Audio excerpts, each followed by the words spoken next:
Purgatory. I enter, and I see thee in the gloom of the long aisles, O poet Saturnine, and strive to make my steps keep pace with thine. The air is filled with some unknown perfume. The congregation of the dead make room for thee to pass.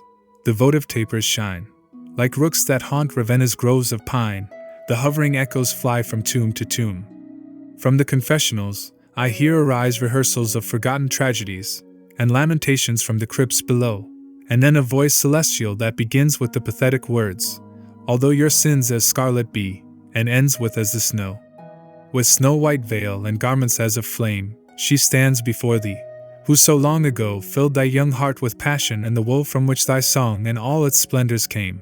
And while with stern rebuke she speaks thy name, the ice about thy heart melts as the snow on mountain heights, and in swift overflow comes gushing from thy lips in sobs of shame.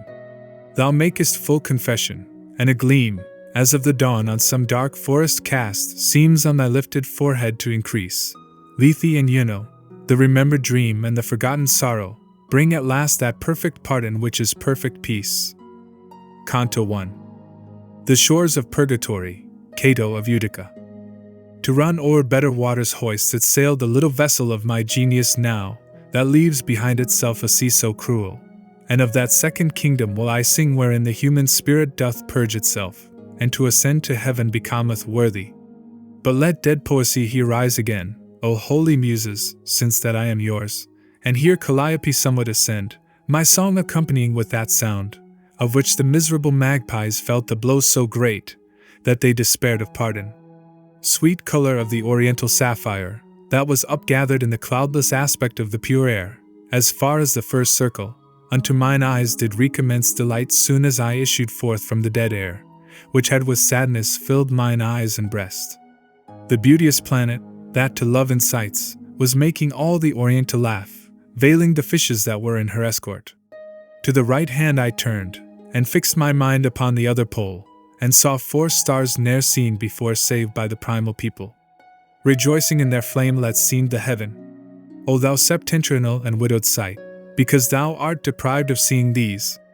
When from regarding them I had withdrawn, turning a little to the other pole, there where the wain had disappeared already, I saw beside me an old man alone, worthy of so much reverence in his look, that more owes not to father any son.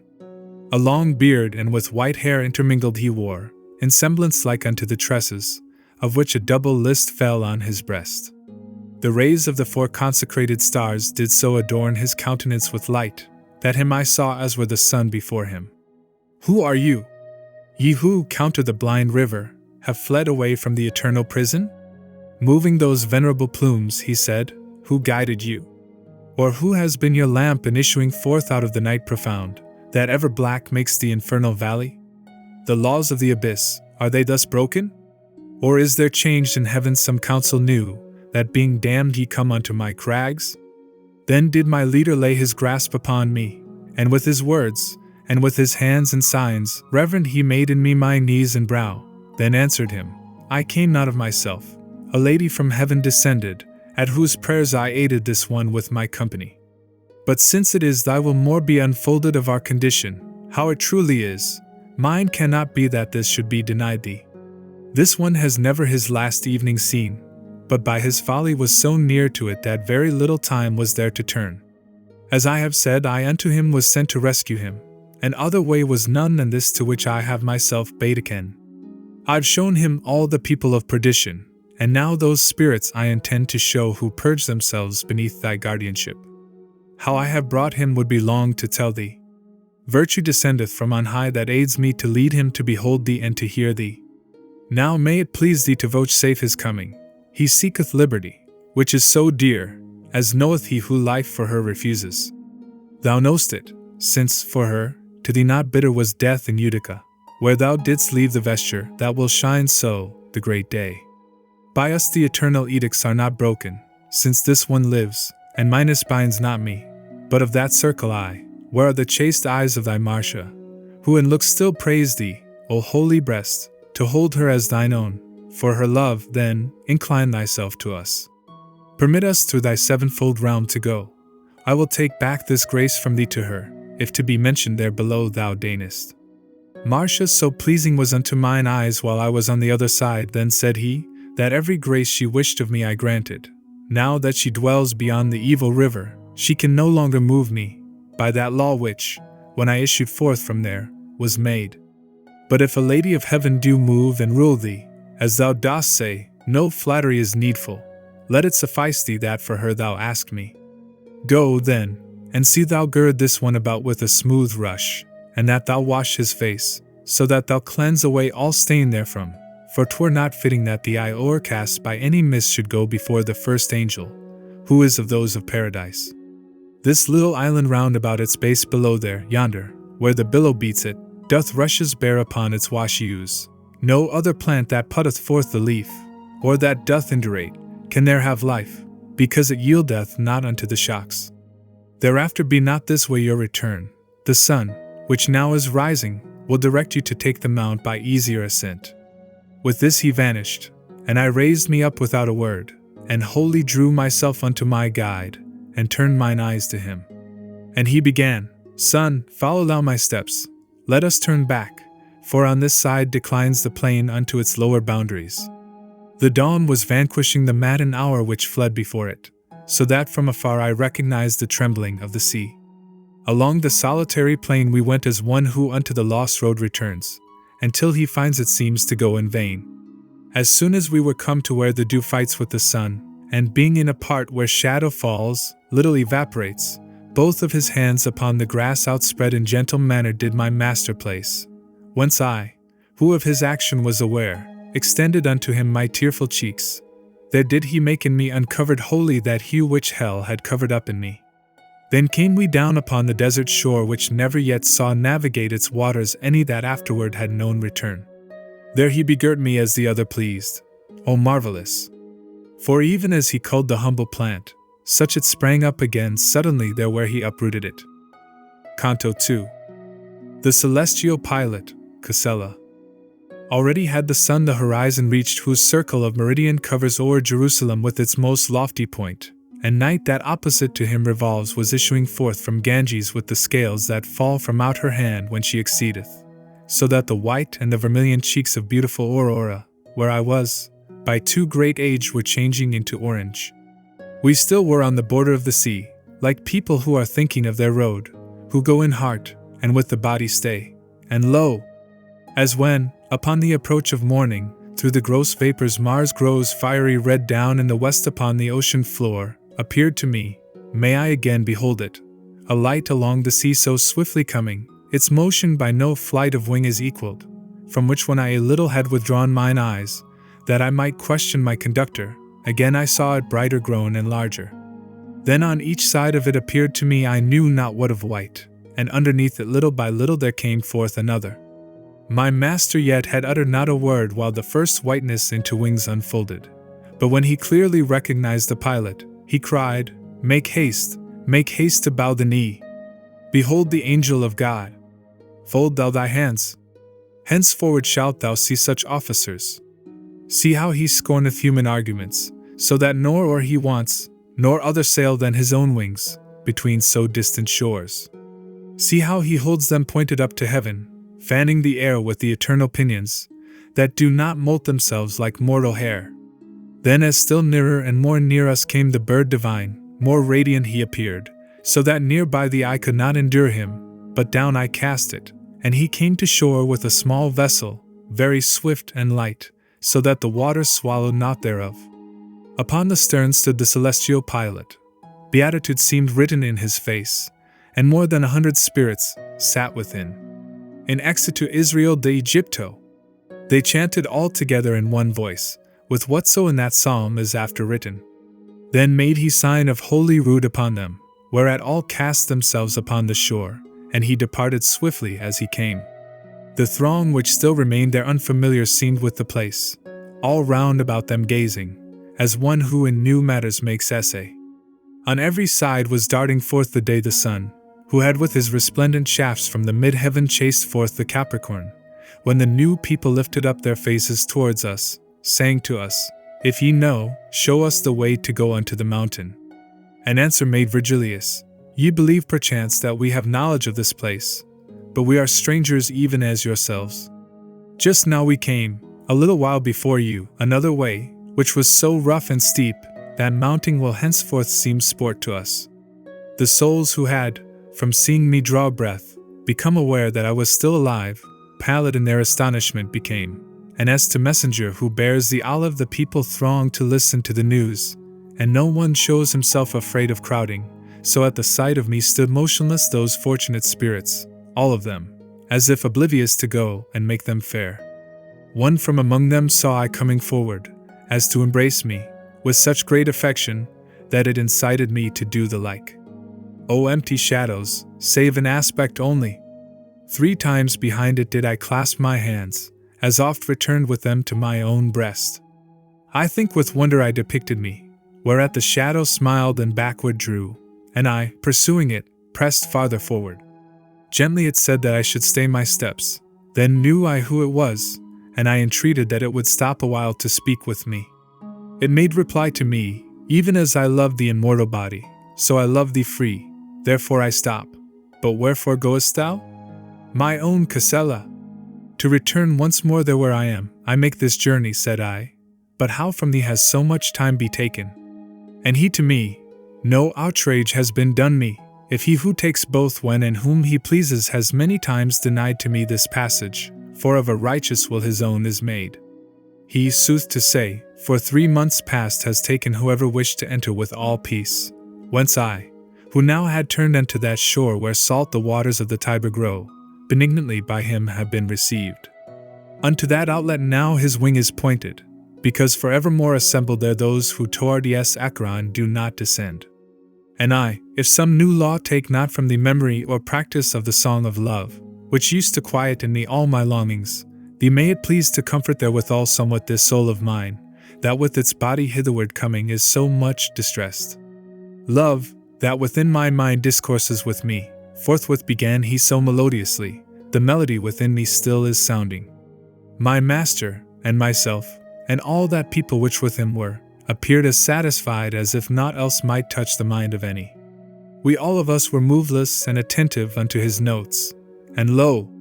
The grave old man, exclaiming, What is this, ye laggard spirits? What negligence, what standing still is this? Run to the mountain to strip off the slough, that lets not God be manifest to you. Even as when, collecting grain or tares, the doves, together at their pasture met, quiet, nor showing their accustomed pride, if aught appear of which they are afraid, upon a sudden leave their food alone, because they are assailed by greater care. So that fresh company did I behold the song relinquish, and go toward the hill, as one who goes, and knows not whitherward, nor was our own departure less in haste. Canto 3. The foot of the mountain, those who have died in contumacy of Holy Church, Manfredi. Inasmuch as the instantaneous flight had scattered them asunder o'er the plain, turned to the mountain whither reason spurs us, I pressed me close unto my faithful comrade, and how without him had I kept my course? Who would have led me up along the mountain? He seemed to me within himself remorseful. O noble conscience, and without a stain, how sharp a sting is trivial fault to thee! After his feet had laid aside the haste which mars the dignity of every act, my mind, that hitherto had been restrained, let loose its faculties as if delighted, and I my sight directed to the hill that highest toward the heaven uplifts itself.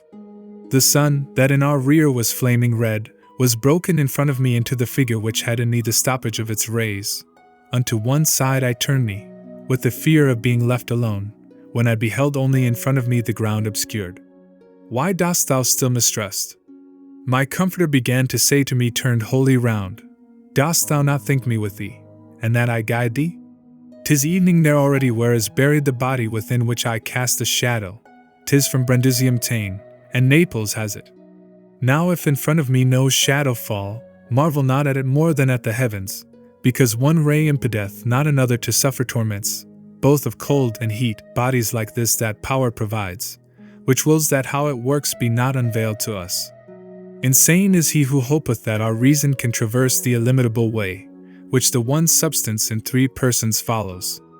Mortals, remain contented at the Chia, for if ye had been able to see all, no need there were for Mary to give birth, and ye have seen desiring without fruit, those whose desire would have been quieted, whichever more is given them for a grief. I speak of Aristotle and of Plato, and many others, and here bowed his head, and more he said not, and remained disturbed. We came meanwhile unto the mountain's foot. There so precipitate we found the rock, that nimble legs would there have been in vain.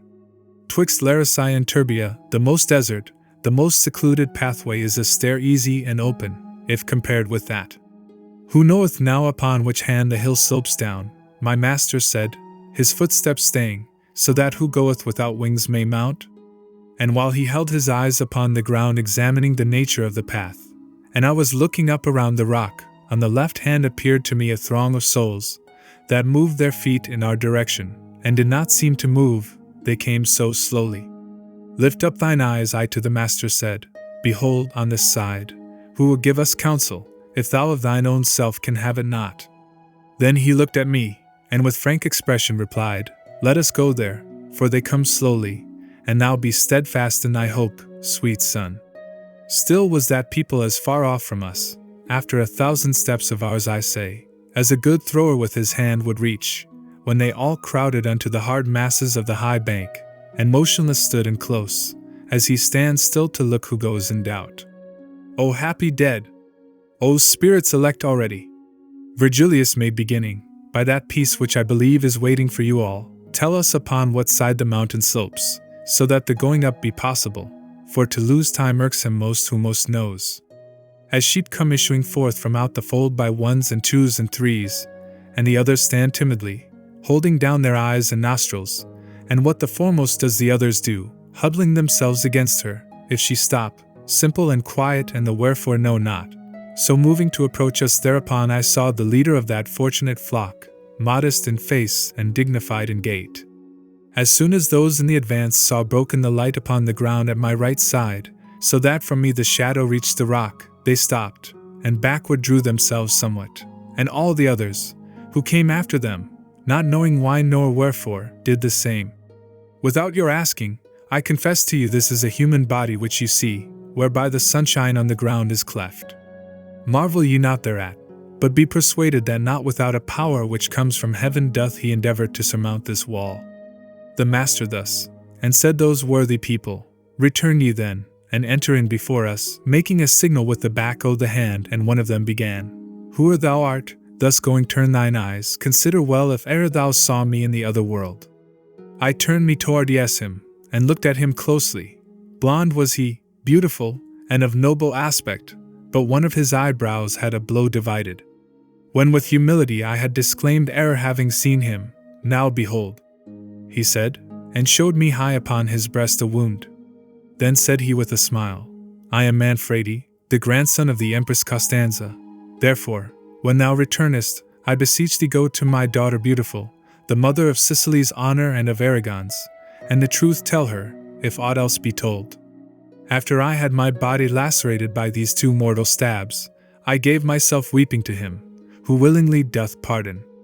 Horrible my iniquities had been, but infinite goodness hath such ample arms, that it receives whatever turns to it. Had but Cosenza's pastor, who in chase of me was sent by Clement at that time, and God read understandingly this page, the bones of my dead body still would be at the bridge head, near unto Benevento, under the safeguard of the heavy cairn. Now the rain bathes and moveth them the wind, beyond the realm, almost beside the Verde, where he transported them with tapers quenched. By Molly son of theirs is not so lost eternal love, that it cannot return, so long as hope has anything of green. True is it, who in contumacy dies of holy church, though penitent at last, must wait upon the outside this bank 30 times told the time that he has been in his presumption, unless such decrees shorter by means of righteous prayers become. See now if thou hast power to make me happy, by making known unto my good Costanza how thou hast seen me, and this band beside, for those on earth can much advance us here. Canto 4. Farther ascent of the mountain, the negligent, who postponed repentance till the last hour, Belacqua. Whenever by delight or else by pain, that seizes any faculty of ours, wholly to that the soul collects itself, it seemeth that no other power it heeds, and this against that error is which thinks one soul above another kindles in us.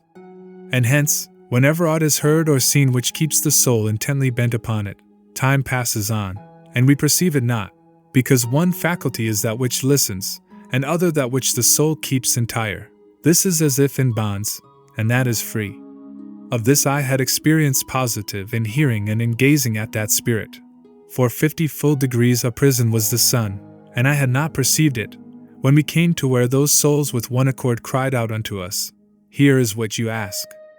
A greater opening oft times hedges up with but a little forkful of his thorns the villager, what time the grape embrowns, then was the passageway through which ascended only my leader and myself behind him, after that company departed from us. One climbs San Leo and descends Inali, and mounts the summit of Bismantova, with feet alone.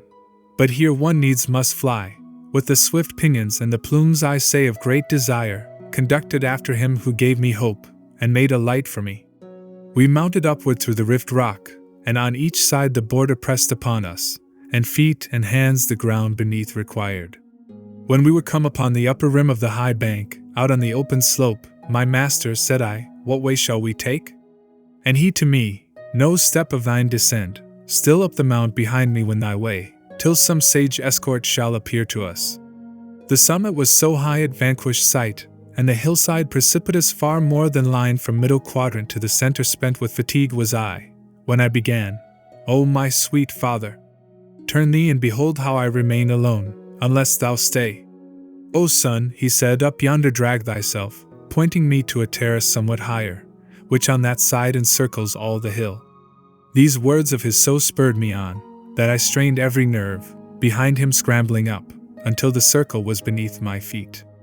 Thereon ourselves we seated, both of us turned to the east, from which we had ascended, for all men are delighted to look back. To the low shores mine eyes I first directed, then to the sun uplifted them, and wondered that on the left hand we were smitten by it. The poet well perceived that I was wholly bewildered at the chariot of the light, where twixt us and the Aquilin it entered. Whereon he said to me, If Castor and Pollux were in the company of yonder mirror, that up and down conducteth with its light, thou wouldst behold the zodiac's jagged wheel revolving still more near unto the bears, unless it swerved aside from its old track. How that may be wouldst thou have power to think, collected in thyself. Imagine Zion together with this mount on earth to stand, so that they both one sole horizon have, and hemispheres diverse, whereby the road which Phaeton, alas, knew not to drive, thou lt see how of necessity must pass this on one side, when that upon the other, if thine intelligence right clearly heed. Truly, my master, said I, never yet saw I so clearly as I now discern, there where my wit appeared incompetent, that the mid-circle of supernal motion, which in some art is the equator called, and I remains between the sun and winter, for reason which thou sayest, departeth hence towardiest the septentrion, what time the Hebrews beheld it towardiest the region of the heat. But if it pleaseth thee, I fain would learn how far we have to go, for the hill rises higher than eyes of mine have power to rise. And he to me, This mount is such, that ever at the beginning down below 'tis tiresome, and the more one climbs, the less it hurts. Therefore, when it shall seem so pleasant to thee, that going up shall be to thee as easy as going down the current in a boat, then at this pathway's ending thou wilt be, there to repose thy panting breath expect. No more I answer, and this I know for true. And as he finished uttering these words, a voice close by us sounded, Peradventure thou wilt have need of sitting down ere that. At sound thereof each one of us turned round, and saw upon the left hand a great rock, which neither I nor he before had noticed. Thither we drew, and there were persons there who in the shadow stood behind the rock, as one through indolence is wont to stand. And one of them, who seemed to me fatigued, was sitting down, and both his knees embraced, holding his face low down between them bowed. O my sweet lord, I said, do turn thine eye on him who shows himself more negligent than even if Sloth herself his sister were. Then he turned round to us, and he gave heed, just lifting up his eyes above his thigh, and said, Now go thou up, for thou art valiant. Then knew I who he was, and the distress, that still a little did my breathing quicken, my going to him hindered not, and after I came to him he hardly raised his head, saying, Hast thou seen clearly how the sun o'er thy left shoulder drives his chariot? His sluggish attitude and his curt words a little unto laughter moved my lips. Then I began, Belacqua, I grieve not for thee henceforth. But tell me, wherefore seated in this place art thou? Waitest thou in escort? Or has thy usual habit seized upon thee? And he, O brother, what's the use of climbing? Since to my torment would not let me go the angel of God, who sitteth at the gate. First heaven must needs so long revolve me round outside thereof, as in my life it did, since the good sighs I to the end postponed, unless, ere that, some prayer may bring me aid which rises from a heart that lives in grace.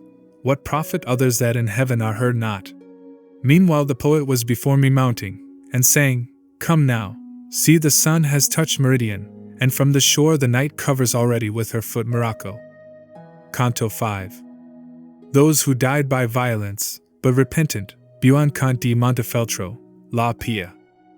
I had already from those shades departed, and followed in the footsteps of my guide, when from behind, pointing his finger at me, one shouted, See, it seems as if shone not the sunshine on the left of him below, and like one living seems he to conduct him.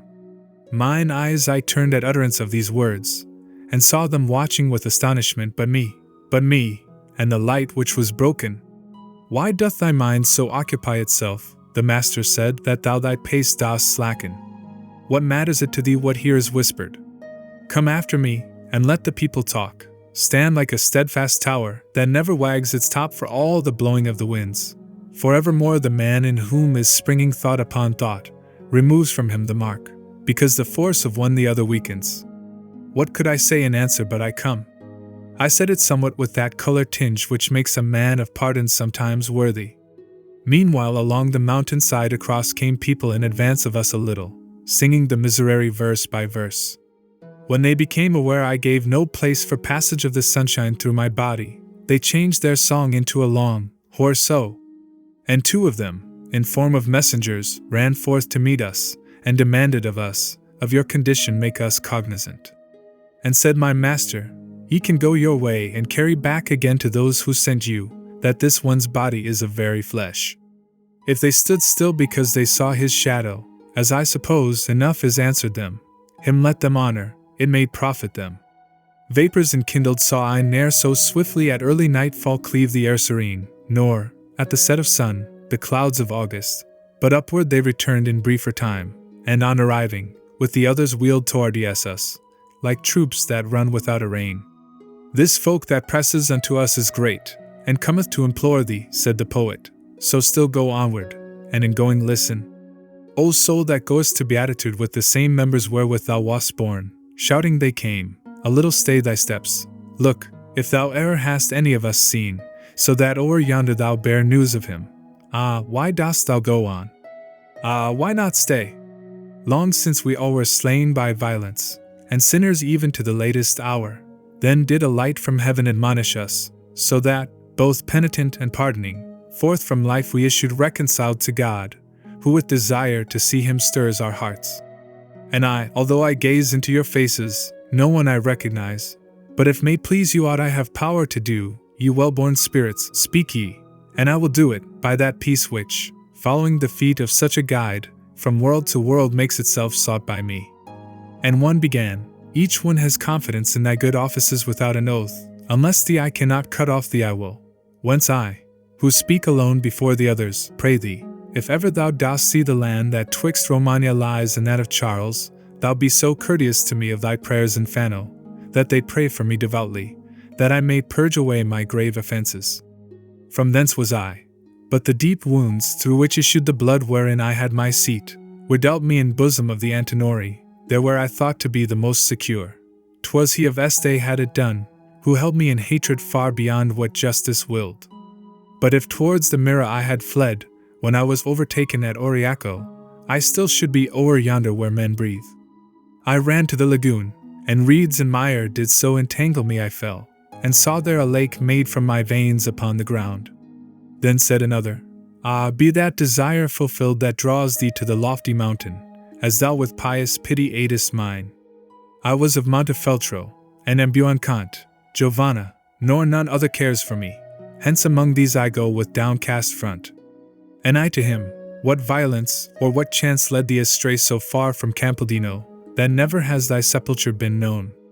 Oh, he replied, At Casentino's foot a river crosses named Arciano, born above the hermitage in Apennine.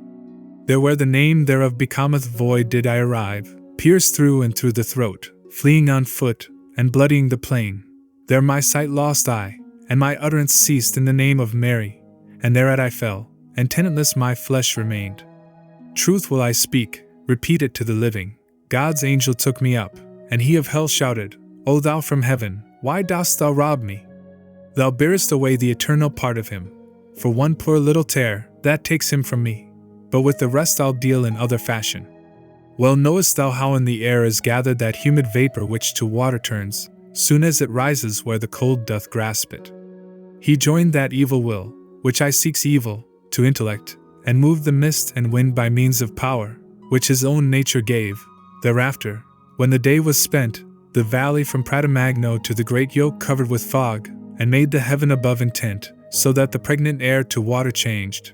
Down fell the rain, and to the gullies came whatever of it earth tolerated not, and as it mingled with the mighty torrents, towards the royal river with such speed it headlong rushed, that nothing held it back. My frozen body near unto its outlet the robust Archean found, and into Arno thrust it, and loosened from my breast the cross I made of me. When agony o'ercame me, it rolled me on the banks and on the bottom, then with its booty covered and begirt me. Ah, when thou hast returned unto the world, and rested thee from thy long journeying, after the second followed the third spirit, do thou remember me who am the Pia. Siena made me, unmade me Maremma. He knoweth it, who had encircled first, espousing me, my finger with his gem. Canto 6. Sordello. Wiener is broken up the game of Zara. He who has lost remains behind despondent, the throes repeating, and in sadness learns. The people with the other all depart. One goes in front, and one behind doth pluck him, and at his side one brings himself to mind. He pauses not, and this and that one hears. They crowd no more to whom his hand he stretches, and from the throng he thus defends himself. Even such was I in that dense multitude, turning to them this way and that my face, and promising, I freed myself therefrom. There was the Aretine, who from the arms untamed of Gin di Taco had his death, and he who fleeing from pursuit was drowned. There was imploring with his hands outstretched Frederick Novello, and that one of Pisa who made the good Marzucco seem so strong. I saw Count Orso, and the soul divided by hatred and by envy from its body, as it declared, and not for crime committed, Pierre de la Brasse I say, and here provide while still on earth the Lady of Brabant, so that for this she be of no worse flock. As soon as I was free from all those shades who only prayed that someone else may pray, so as to hasten their becoming holy, began I, it appears that thou deniest, O light of mine, expressly in some text, that orison can bend decree of heaven, and any earthless these people pray for this. Might then their expectation bootless be? Or is to me thy saying not quite clear? And he to me, my writing is explicit, and not fallacious is the hope of these, if with sane intellect 'tis well regarded. For top of judgment doth not veil itself, because the fire of love fulfills at once what he must satisfy who here installs him. And there, where I affirm that proposition, defect was not amended by a prayer, because the prayer from God was separate. Verily, in so deep a questioning do not decide, unless she tell it thee, who light twixt truth and intellect shall be. I know not if thou understand, I speak of Beatrice. Her shalt thou see above, smiling and happy, on this mountain's top. And I, good leader, let us make more haste, for I no longer tire me as before. And see, e'en now the hill a shadow casts. We will go forward with this day, he answered, as far as now is possible for us. But otherwise the fact is than thou thinkest. Ere thou art up there, thou shalt see return him, who now hides himself behind the hill, so that thou dost not interrupt his rays. But yonder there behold, a soul that stationed all alone is looking hitherward. It will point out to us the quickest way. We came up unto it. O Lombard soul, how lofty and disdainful thou didst bear thee, and grand and slow and moving of thine eyes. Nothing whatever did it say to us, but let us go our way, eyeing us only after the manner of a couchant lion. Still near to it Virgilius drew, entreating that it would point us out the best ascent, and it replied not unto his demand, but of our native land and of our life it questioned us, and the sweet guide began, Mantua, and the shade, all in itself recluse, rose toward Yesem from the place where first it was, saying, O Mantuan, I am Sordello of thine own land. And one embraced the other. Ah, servile Italy, grief's hostelry, a ship without a pilot in great tempest. No lady thou of provinces, but brothel. That noble soul was so impatient, only at the sweet sound of his own native land, to make its citizen glad welcome there. And now within thee are not without war thy living ones, and one doth gnaw the other of those whom one wall and one fosse shut in. Search, wretched one, all round about the shores thy seaboard, and then look within thy bosom, if any part of thee enjoyeth peace. What boots it, that for thee Justinian the bridle mend, if empty be the saddle? Without in this the shame would be the less. Ah, people, thou that oughtest to be devout, and to let Caesar sit upon the saddle, if well thou hearest what God teacheth thee, behold how fell this wild beast has become, being no longer by the spur corrected, since thou hast laid thy hand upon the bridle. O German Albert, who abandonest her that has grown recalcitrant and savage, and oughtest to bestride her saddle bow, may a just judgment from the stars down fall upon thy blood, and be it new and open, that thy successor may have fear thereof, because thy father and thyself have suffered by greed of those Transalpine lands distrained, the garden of the empire to be waste. Come and behold Montecchi and Cappelletti, Minaldi and Filippeschi, careless man, those sad already, and these doubt depressed. Come, cruel one!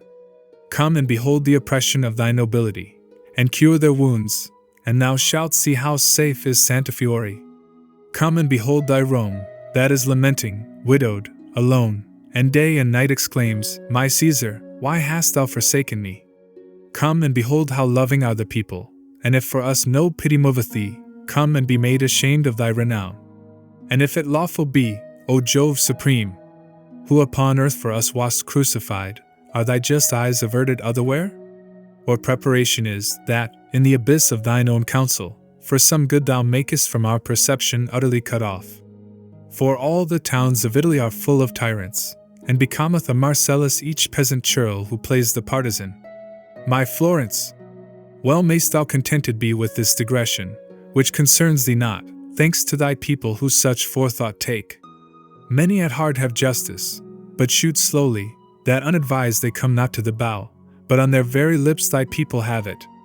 Many refuse to bear the common burden, but thy solicitous people answereth without being asked, and Crete, I submit. Now be thou joyful, for thou hast good reason, thou affluent, thou in peace, thou full of wisdom.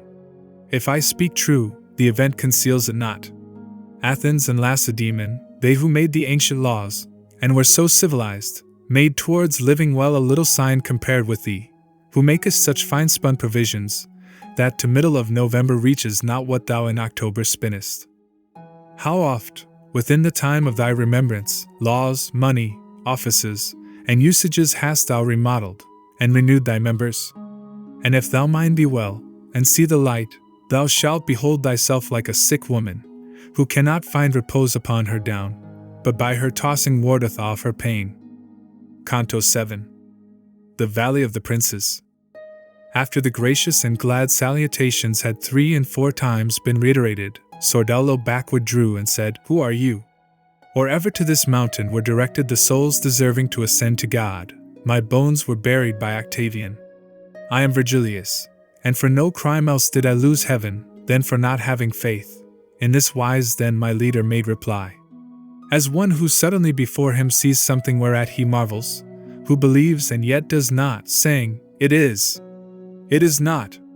So he appeared, and then bowed down his brow, and with humility returned towards him, and where inferiors embraced him. O glory of the Latians, thou, he said, through whom our language showed what it could do, O pride eternal of the place I came from, what merit or what grace to me reveals thee? If I to hear thy words be worthy, tell me if thou dost come from hell, and from what cloister?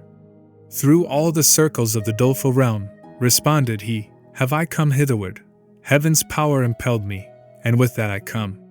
I by not by doing, lost the sight of that high sun which thou desirest, and which too late by me was recognized.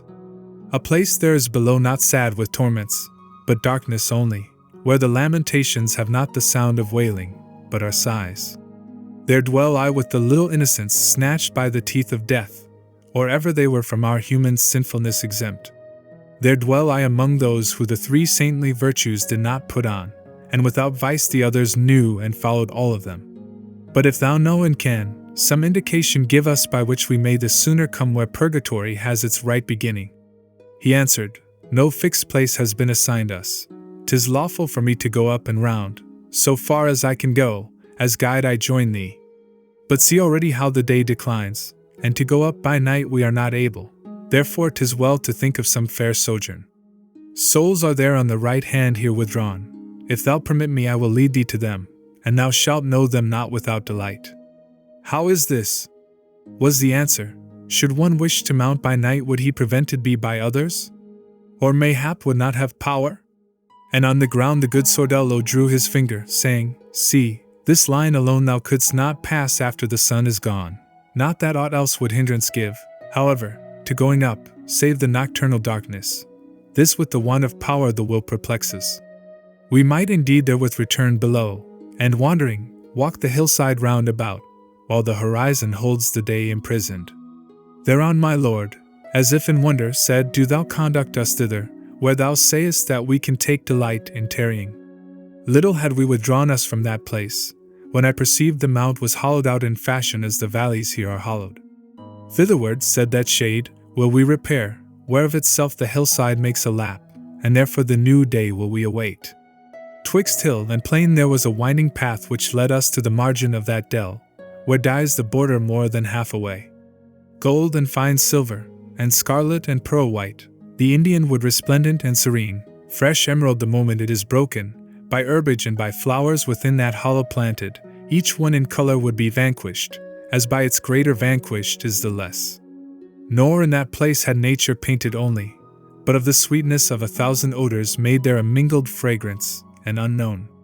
Salve Regina, on the green and flowers there seated, singing, spirits I beheld, which were not visible outside the valley. Before the scanty sun now seeks his nest, began the Montuan who had led us thither. Among them do not wish me to conduct you. Better from off this ledge the acts and faces of all of them will you discriminate, than in the plain below received among them. He who sits highest, and the semblance bears of having what he should have done neglected, and to the other song moves not his lips, Rudolph the Emperor was, who had the power to heal the wounds that Italy have slain, so that through others slowly she revives. The other, who in look doth comfort him, governed the region where the water springs, the Moldau bears the Elbe, and Elbe the sea. His name was Ottokar, and in swaddling clothes far better he than bearded Wenceslaus his son, who feeds in luxury and ease. And the small-nosed, who close in counsel seems with him that has an aspect so benign, died fleeing and disflowering the lily. Look there, how he is beating at his breast. Behold the other one, who for his cheek sighing has made of his own palm a bed. Father and father-in-law of Francis Pest are they, and know his vicious life and lewd, and hence proceeds the grief that so doth pierce them. He who appears so stalwart, and chimes in, singing, with that one of the manly nose, the chord of every valor war begirt, and if as king had after him remained the stripling who in rear of him is sitting, well had the valor passed from vase to vase, which cannot of the other heirs be said. Frederick and Giacomo possess the realms, but none the better heritage possesses. Not oftentimes upriseth through the branches the probity of man, and this he wills who gives it, so that we may ask of him. Eke to the large nose reach my words, no less than to the other peer, who with him sings, whence Provence and Apulia grieve already the plant is as inferior to its seed, as more than Beatrice and Margaret Costanza boasteth of her husband still. Behold the monarch of the simple life, Harry of England, sitting there alone, he in his branches has a better issue.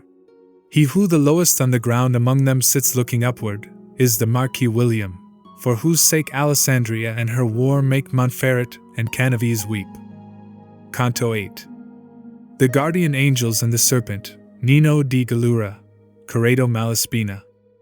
'Twas now the hour that turneth back desire in those who sailed the sea, and melts the heart, the day they've said to their sweet friends farewell, and the new pilgrim penetrates with love, if he doth hear from far away a bell that seemeth to deplore the dying day, when I began to make of no avail my hearing, and to watch one of the souls uprisen, that begged attention with its hand.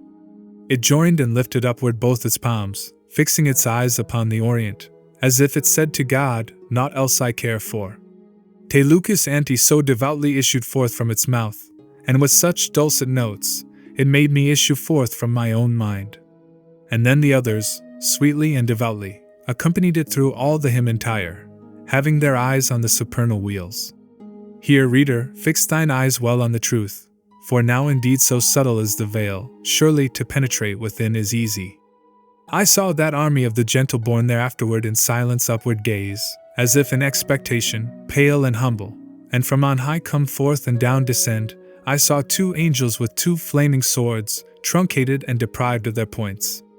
Green as the little leaflets just now born their garments were, which, by their verdant pinions beaten and blown abroad, they trailed behind. One just above us came to take his station, and one descended to the opposite bank, so that the people were contained between them. Clearly in them discerned I the blonde head, but in their faces was the eye bewildered, as faculty confounded by excess. From Mary's bosom both of them have come, Sordello said, as guardians of the valley against the serpent, that will come anon. Whereupon I, who knew not by what road, turned round about, and closely drew myself, utterly frozen, to the faithful shoulders.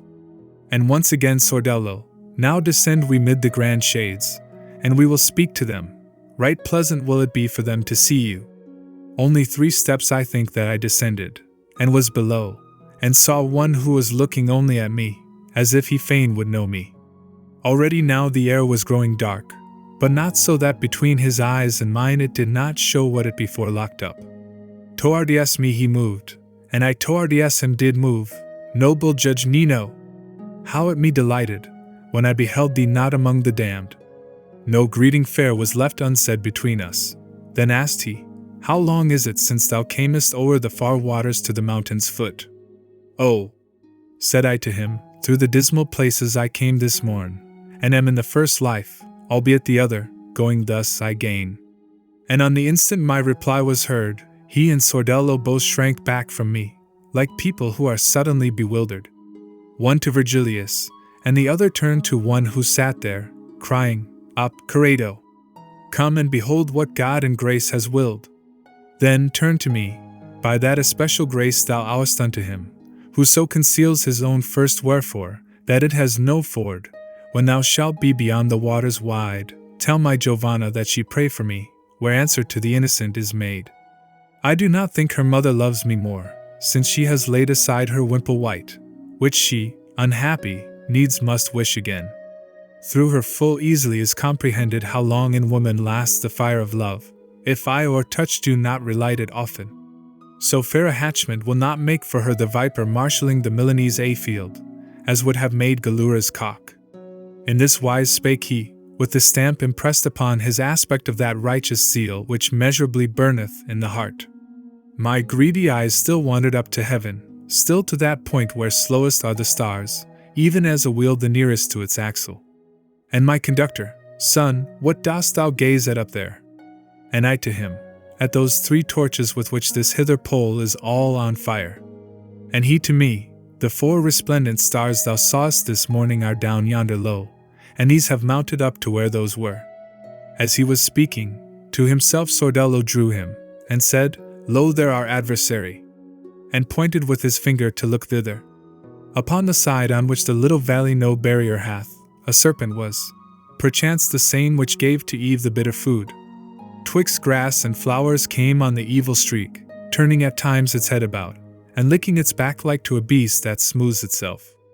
I did not see, and therefore cannot say how the celestial falcons gone to move, but well I saw that they were both in motion. Hearing the air cleft by their verdant wings, the serpent fled, and round the angels wheeled, up to their stations flying back alike. The shade that to the judge had near approached when he had called, throughout that whole assault had not a moment loosed its gaze on me. So may the light that letteth thee on high find in thine own free will as much of wax as needful is up to the highest azure, began it. If some true intelligence of Valdemigra or its neighborhood thou knowest, tell it me, who once was great there. Corrado Malaspina was I called, I'm not the elder, but from him descended, to mine I bore the love which here refineth. Oh, said I unto him, through your domains I never passed, but where is there a dwelling throughout all Europe, where they are not known? That fame, which doeth honor to your house, proclaims its seigneurs and proclaims its land, so that he knows of them who ne'er was there. And, as I hope for heaven, I swear to you your honored family in naught abates the glory of the purse and of the sword. It is so privileged by use and nature, that though a guilty head misguide the world, so it goes right, and scorns the evil way. And he now go, for the sun shall not lie 7 times upon the pillow which the ram with all his 4 feet covers and bestrides, before that such a courteous opinion shall in the middle of thy head be nailed with greater nails than of another's speech, unless the course of justice standeth still. Canto 9. Dante's Dream of the Eagle, the Gate of Purgatory. The concubine of old Tithonus now gleamed white upon the eastern balcony, forth from the arms of her sweet paramour.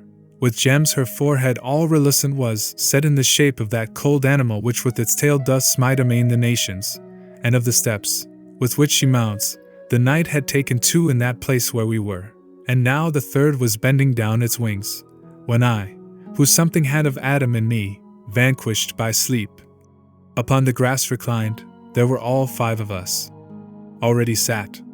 Just at the hour when her sad lay begins the little swallow, near unto the morning, perchance in memory of her former woes, and when the mind of man, a wanderer more from the flesh, and less by thought imprisoned, almost prophetic in its visions is, in dreams it seemed to me I saw suspended an eagle in the sky, with plumes of gold, with wings wide open, and intent to stoop, and this, it seemed to me, was where had been by Ganymede his kith and kin abandoned, when to the high consistory he was rapt.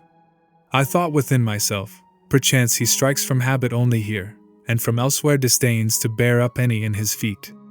Then wheeling somewhat more, it seemed to me, terrible as the lightning he descended, and snatched me upward even to the fire.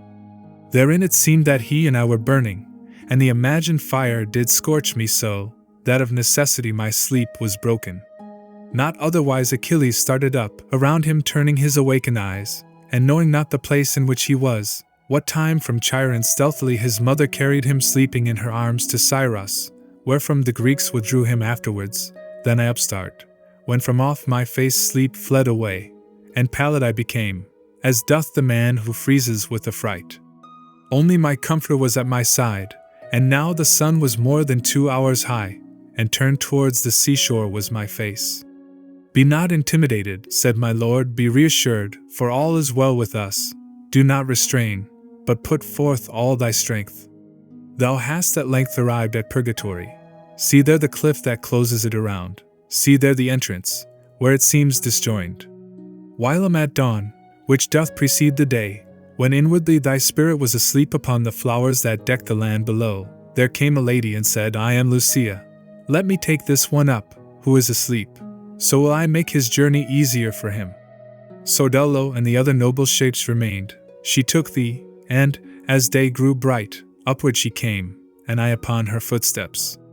She laid thee here, and first her beauteous eyes that open entrance pointed out to me, then she and sleep together went away.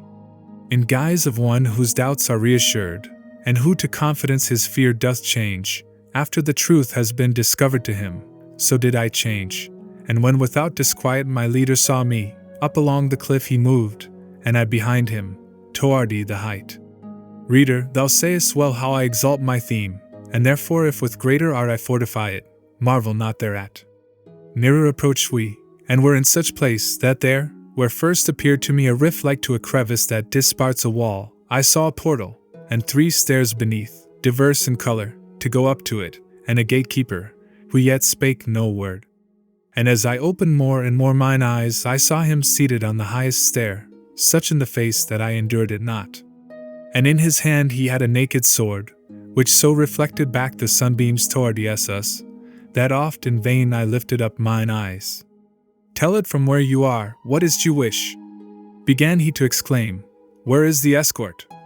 Take heed your coming hither harm you not. A lady of heaven, with these things conversant, my master answered him, but even now said to us, thither go, there is the portal. And may she speed your footsteps in all good, again began the courteous janitor. Come forward then unto these stairs of ours. Thither did we approach, and the first stair was marble white, so polished and so smooth, I mirrored myself therein as I appear. The second, tinct of deeper hue than pearce, was of a calcined and uneven stone, cracked all asunder lengthwise and across. The third, that uppermost rests massively, porphyry seemed to me, as flaming red as blood that from a vein is spurting forth. Both of his feet was holding upon this the angel of God, upon the threshold seated, which seemed to me a stone of diamond. Along the 3 stairs upward with good will did my conductor draw me, saying, Ask humbly that he the fastening may undo. Devoutly at the holy feet I cast me, for mercy's sake besought that he would open, but first upon my breast 3 times I smote. 7 P's upon my forehead he described with the sword's point, and take heed that thou wash these wounds, when thou shalt be within, he said. Ashes, or earth that dry is excavated, of the same color were with his attire, and from beneath it he drew forth 2 keys. One was of gold, and the other was of silver, first with the white, and after with the yellow, plied he the door, so that I was content. Whenever faileth either of these keys so that it turn not rightly in the lock, he said to us, this entrance doth not open. More precious one is, but the other needs more art and intellect ere it unlock, for it is that which doth the knot unloose. From Peter I have them, and he bade me err rather in opening than in keeping shut, if people but fall down before my feet. Then push the portals of the sacred door, exclaiming, Enter, but I give you warning that forth returns whoever looks behind. And when upon their hinges were turned round the swivels of that consecrated gate, which are of metal, massive and sonorous, roared not so loud, nor so discordant seemed Tarpei, when was ta'en from it the good Metellus, wherefore meagre it remained. At the first thunder peal I turned attentive, and Te Deum Laudamus seemed to hear in voices mingled with sweet melody. Exactly such an image rendered me that which I heard, as we are wont to catch, when people singing with the organ stand, for now we hear, and now hear not, the words. Canto 10. The first circle, the proud, the sculptures on the wall. When we had crossed the threshold of the door which the perverted love of souls disuses, because it makes the crooked way seem straight, re-echoing I heard it closed again, and if I had turned back mine eyes upon it, what for my failing had been fit excuse? We mounted upward through a rift rock, which undulated to this side and that, even as a wave receding and advancing. Here it behoves us use a little art, began my leader, to adapt ourselves now here, now there, to the receding side. And this our footsteps so infrequent made, that sooner had the moon's decreasing disk regained its bed to sink again to rest, than we were forth from out that needle's eye. But when we free and in the open were, there where the mountain backward piles itself, I wearied out, and both of us uncertain about our way, we stopped upon a plain more desolate than roads across the deserts. From where its margin borders on the void, to foot of the high bank that ever rises, a human body 3 times told would measure, and far as eye of mine could wing its flight, now on the left, and on the right flank now, the same this cornice did appear to me. Thereon our feet had not been moved as yet, when I perceived the embankment round about, which all right of ascent had interdicted, to be of marble white, and so adorned with sculptures, that not only Polycletus, but nature's self, had there been put to shame. The angel, who came down to earth with tidings of peace, that had been wept for many a year, and opened heaven from its long interdict, in front of us appeared so truthfully there sculptured in a gracious attitude, he did not seem an image that is silent. One would have sworn that he was saying, Ave, for she was there an effigy portrayed who turned the key to ope the exalted love, and in her mien this language had impressed, Ecce ancilla Dei, as distinctly as any figure stamps itself in wax. Keep not thy mind upon one place alone, the gentle master said, who had me standing upon that side where people have their hearts, whereat I moved mine eyes, and I beheld in rear of Mary, and upon that side where he was standing who conducted me, another story on the rock imposed, wherefore I passed Virgilius and drew near, so that before mine eyes it might be set. There sculptured in the self-same marble were the cart and oxen, drawing the holy ark, wherefore one dreads an office not appointed. People appeared in front, and all of them in 7 choirs divided, of two senses made one say, no, the other yes, they sing. Likewise unto the smoke of the frankincense, which there was imaged forth, the eyes and nose were in the yes and no discordant made. Preceded there the vessel Benedite, dancing with girded loins, the humble psalmist, and more and less than king was he in this. Opposite, represented at the window of a great palace, Michael looked upon him, even as a woman scornful and afflicted. I moved my feet from where I had been standing, to examine near at hand another story, which after Michael glimmered white upon me. There the high glory of the Roman prince was chronicled, whose great beneficence moved Gregory to his great victory. 'Tis of the Emperor Trajan I am speaking, and a poor widow at his bridal stood, in attitude of weeping and of grief. Around about him seemed it thronged and full of cavaliers, and the eagles in the gold above them visibly in the wind were moving. The wretched woman in the midst of these seemed to be saying, Give me vengeance, Lord, for my dead son, for whom my heart is breaking. And he to answer her, Now wait until I shall return. And she, my lord, like one in whom grief is impatient, Shouldst thou not return? And he, Who shall be where I am will give it thee. And she, Good deed of others what boots it thee, if thou neglect thine own? Whence he, Now comfort thee, for it behoves me that I discharge my duty ere I move, justice so wills, and pity doth retain me. He who on no new thing has ever looked was the creator of this visible language, novel to us, for here it is not found. While I delighted me in contemplating the images of such humility, and dear to look on for their Maker's sake, behold, upon this side, but rare they make their steps, the poet murmured, Many people, these will direct us to the lofty stairs. Mine eyes, that in beholding were intent to see new things, of which they curious are, in turning round towards him were not slow.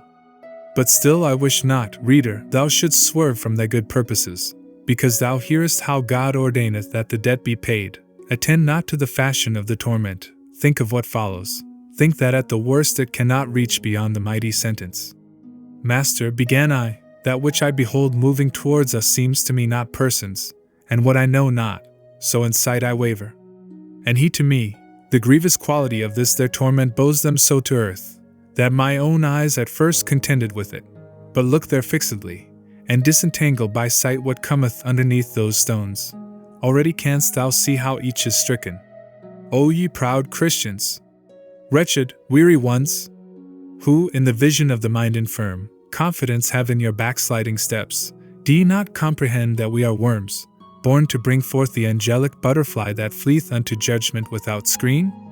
Why floats aloft your spirit high in air?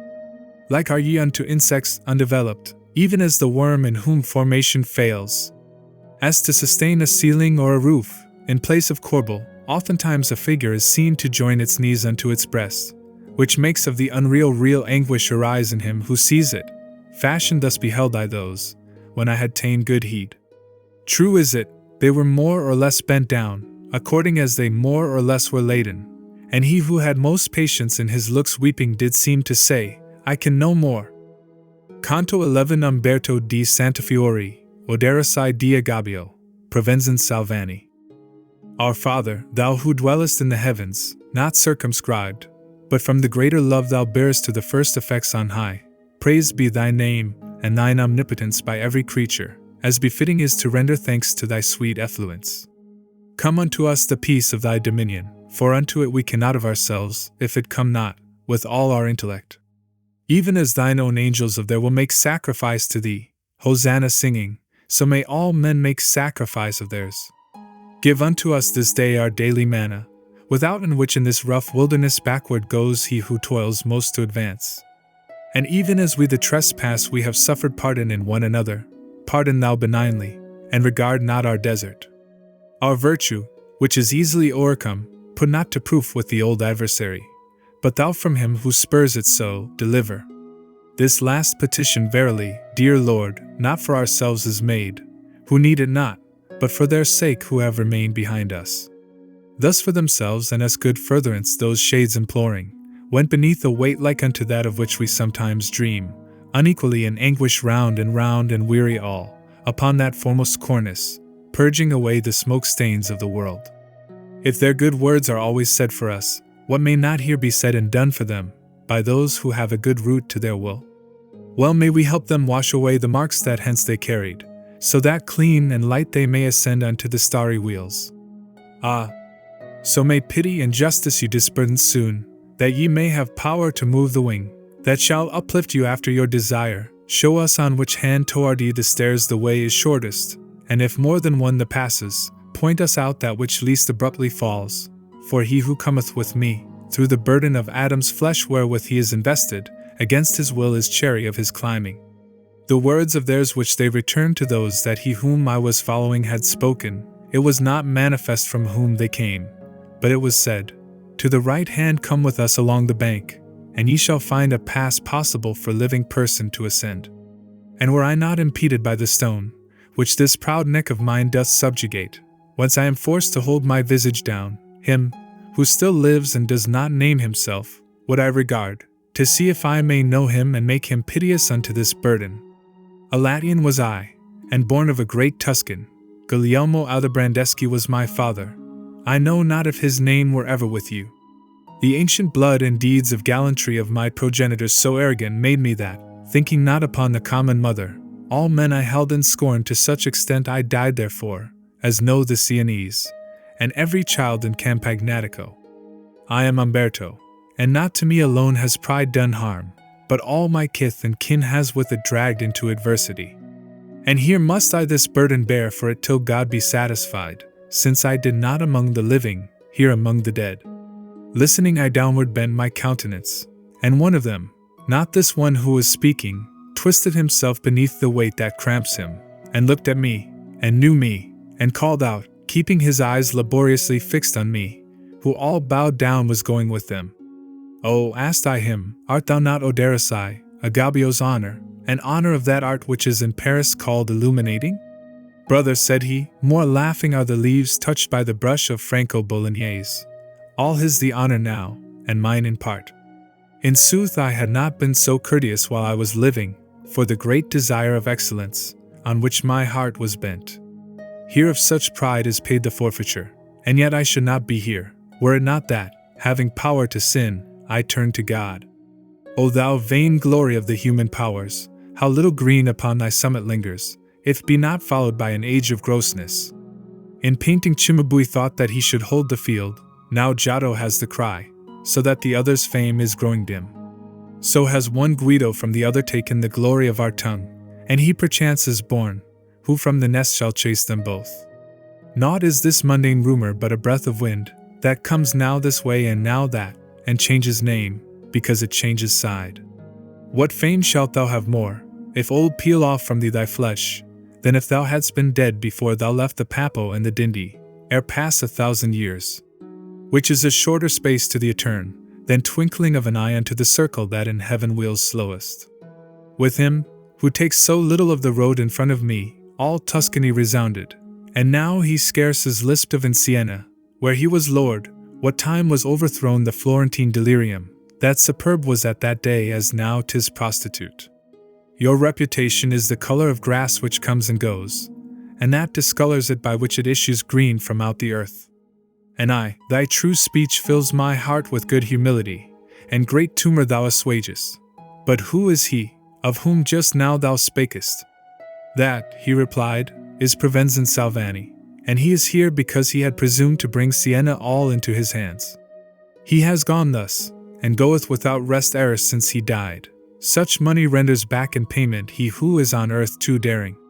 And I, if every spirit who awaits the verge of life before that he repent, remains below there and ascends not hither, unless good orison shall him bestead, until as much time as he lived be past, how was the coming granted him in largesse?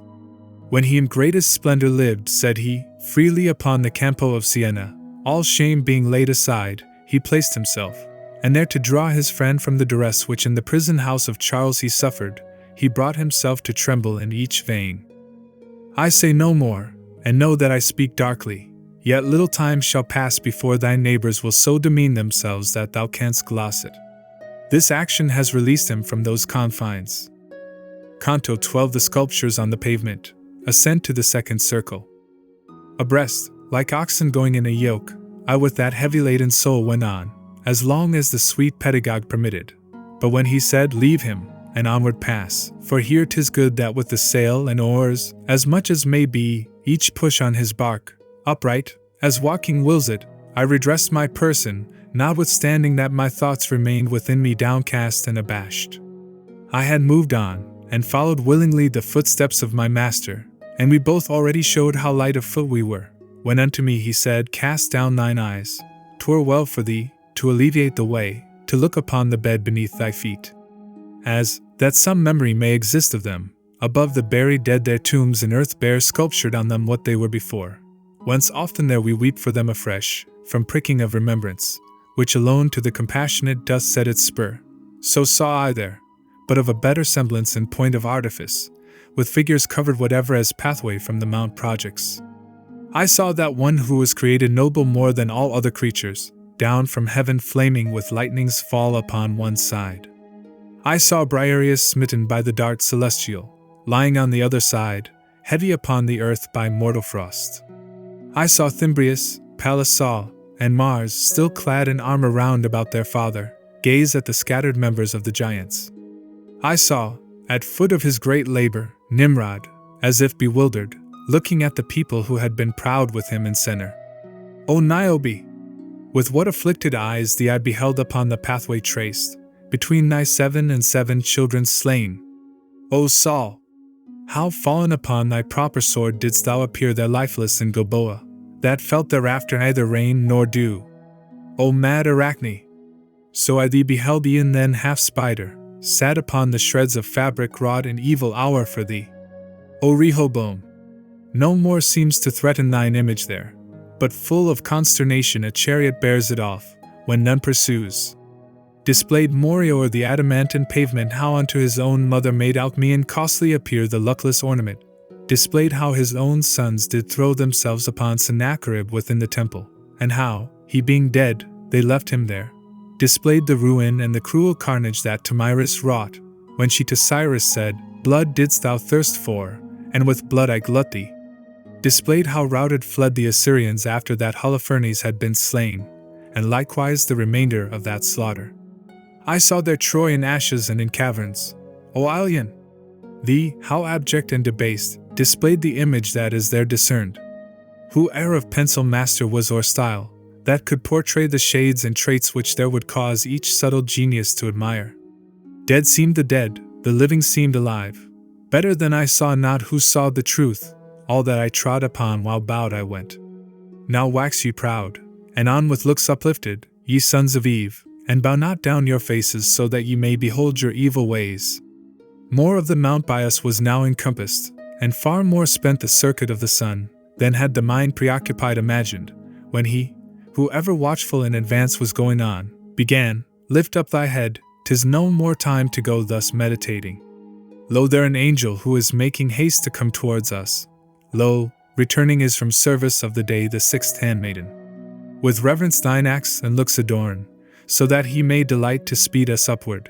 Think that this day will never dawn again." I was familiar with his admonition ever to lose no time, so on this theme he could not unto me speak covertly. Towards us came the being beautiful vested in white, and in his countenance such as appears the tremulous morning star. His arms he opened, and opened then his wings. "Come," said he, "near at hand here are the steps, and easy from henceforth is the ascent."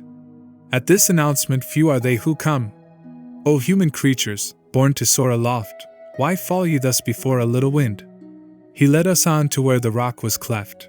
There smote upon my forehead with his wings, then a safe passage promised unto me. As on the right hand, to ascend the mount where seated is the church that lordeth it o'er the well-guided, above Rubicant, the bold abruptness of the ascent is broken by stairways that were made there in the age when still were safe the ledger and the stave. E'en thus attempered is the bank which falls sheer downward from the second circle there, but on this side and that the high rock grazes. As we were turning thitherward our persons, beady paupers spiritu, voices sang in such wise that speech could tell it not. Ah me! How different are these entrances from the inferno! For with anthems here one enters, and below with wild laments. We now were mounting up the sacred stairs, and it appeared to me by far more easy than on the plain it had appeared before. Whence I, My master, say, what heavy thing has been uplifted from me, so that hardly aught of fatigue is felt by me in walking? He answered, when the peas which have remained still on thy face almost obliterate shall wholly, as the first is, be erased, thy feet will be so vanquished by goodwill, that not alone they shall not feel fatigue, but urging up will be to them delight. Then did I even as they do who are going with something on the head to them unknown, unless the signs of others make them doubt, wherefore the hand to ascertain is helpful, and seeks and finds, and doth fulfill the office which cannot be accomplished by the sight. And with the fingers of the right hand spread I found but 6 stilettos, that had carved upon my temples he who bore the keys, upon beholding which my leader smiled. Canto 13, the second circle, the envious, Sapia of Siena. We were upon the summit of the stairs, where for the second time is cut away the mountain, which ascending shriveth all. There in like manner doth a cornice bind the hill all round about, as does the first, save that its arc more suddenly is curved. Shade is there none, nor sculpture that appears, so seems the bank, and so the road seems smooth, with but the livid color of the stone. If to inquire we wait for people here, the poet said, I fear that peradventure too much delay will our election have. Then steadfast on the sun his eyes he fixed, made his right side the center of his motion, and turned the left part of himself about. O thou sweet light! With trust in whom I enter upon this novel journey, do thou lead us, said he, as one within here should be led. Thou warmest the world, thou shinest over it. If other reason prompt not otherwise, thy rays should evermore our leaders be. As much as here is counted for a mile, so much already there had we advanced in little time, by dint of ready will, and towards us there were heard to fly, albeit they were not visible, spirits uttering unto love's table courteous invitations. The first voice that passed onward in its flight, vinum non habent, said in accents loud, and went reiterating it behind us. And ere it wholly grew inaudible because of distance, passed another, crying, I am Orestes. And it also stayed not. Oh, said I, Father, these, what voices are they? And even as I asked, behold the third, saying, Love those from whom ye have had evil. And the good master said, This circle scourges the sin of envy, and on that account are drawn from love the lashes of the scourge. The bridle of another sound shall be. I think that thou wilt hear it, as I judge, before thou comest to the pass of pardon. But fix thine eyes athwart the air right steadfast, and people thou wilt see before us sitting, and each one close against the cliff is seated. Then wider than at first mine eyes I opened, I looked before me, and saw shades with mantles not from the color of the stone diverse. And when we were a little farther onward, I heard a cry of Mary, pray for us. A cry of Michael, Peter, and all saints. I do not think there walketh still on earth a man so hard, that he would not be pierced with pity at what afterward I saw. For when I had approached so near to them that manifest to me their acts became, drained was I at the eyes by heavy grief. Covered with sackcloth vile they seemed to me, and one sustained the other with his shoulder, and all of them were by the bank sustained. Thus do the blind, in want of livelihood, stand at the doors of churches asking alms, and one upon another leans his head, so that in others pity soon may rise, not only at the accent of their words, but at their aspect, which no less implores. And as unto the blind the sun comes not, so to the shades, of whom just now I spake, heaven's light will not be bounteous of itself, for all their lids an iron wire transperses, and sews them up, as to a sparhawk wild is done, because it will not quiet stay. To me it seemed, in passing, to do outrage, seeing the others without being seen, wherefore I turned me to my counsel sage. Well knew he what the mute one wished to say, and therefore waited not for my demand, but said, Speak, and be brief, and to the point. I had Virgilius upon that side of the embankment from which one may fall, since by no border 'tis engarlanded. Upon the other side of me I had the shades devout, who through the horrible scene pressed out the tears so that they bathed their cheeks. To them I turned me, and O people, certain, began I, of beholding the high light, which your desire has solely in its care, so may grace speedily dissolve the scum upon your consciences, that limpidly through them descend the river of the mind. Tell me, for dear 'twill be to me and gracious, if any soul among you here is Latian, and 'twill perchance be good for him I learn it. O brother mine, each one is citizen of one true city, but thy meaning is, who may have lived in Italy a pilgrim. By way of answer this I seemed to hear a little farther on than where I stood, whereat I made myself still nearer heard. Among the rest I saw a shade that waited in aspect, and should anyone ask how, its chin it lifted upward like a blind man. Spirit, I said, who stoopest to ascend, if thou art he who did reply to me, make thyself known to me by place or name. Sienese was I, it replied, and with the others here recreants my guilty life, weeping to him to lend himself to us. Sapient I was not, although I Sapia was called, and I was at another's harm more happy far than at my own good fortune.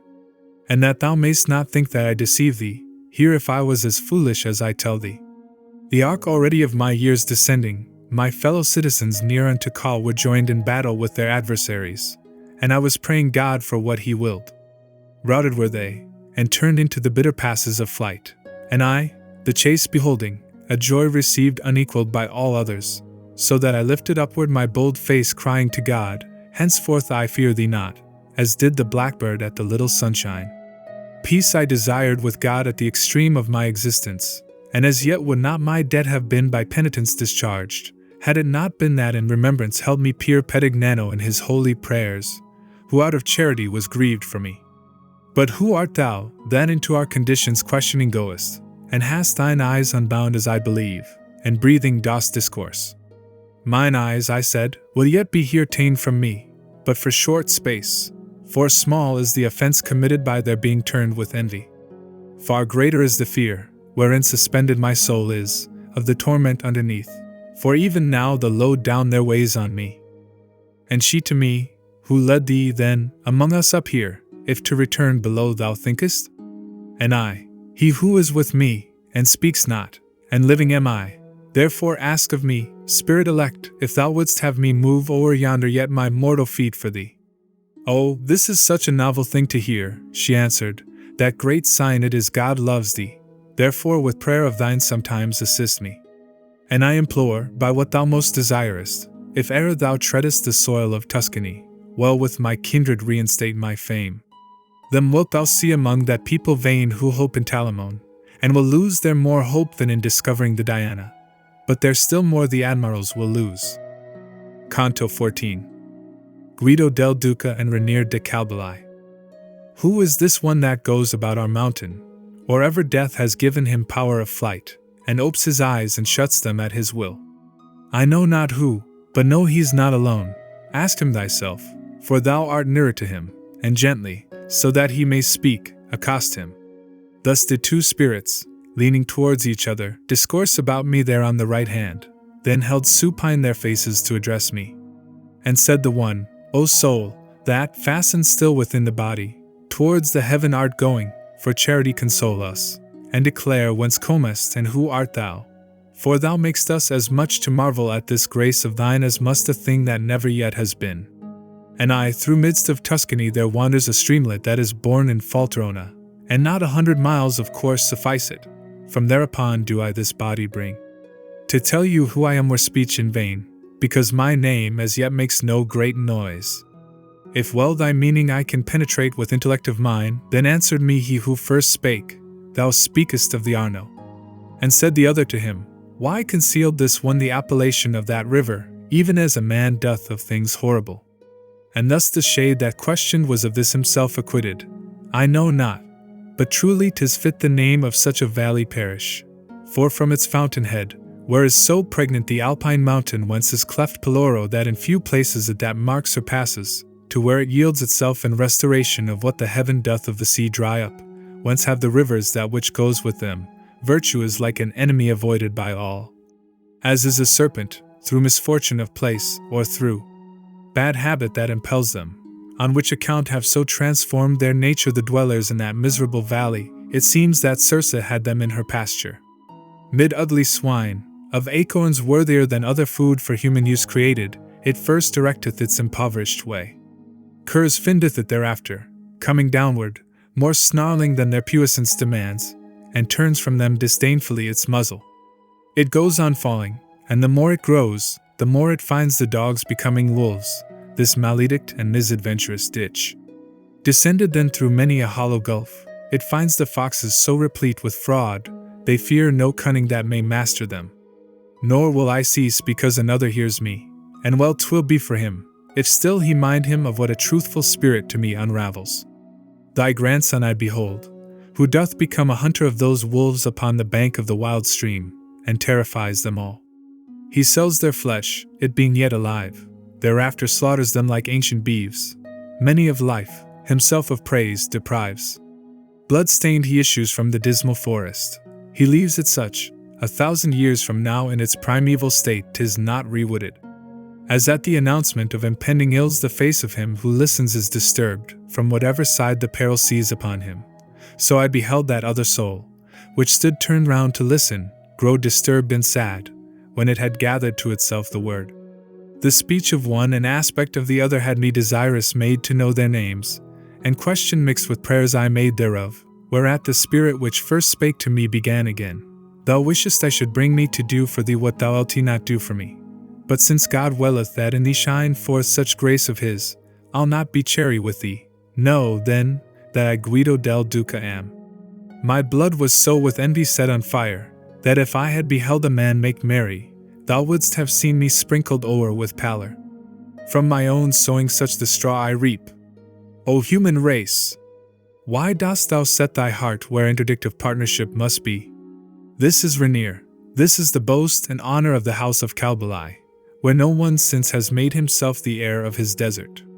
And not alone his blood is made devoid, twixt Plan Mount, and seashore and the Reno, of good required for truth and for diversion.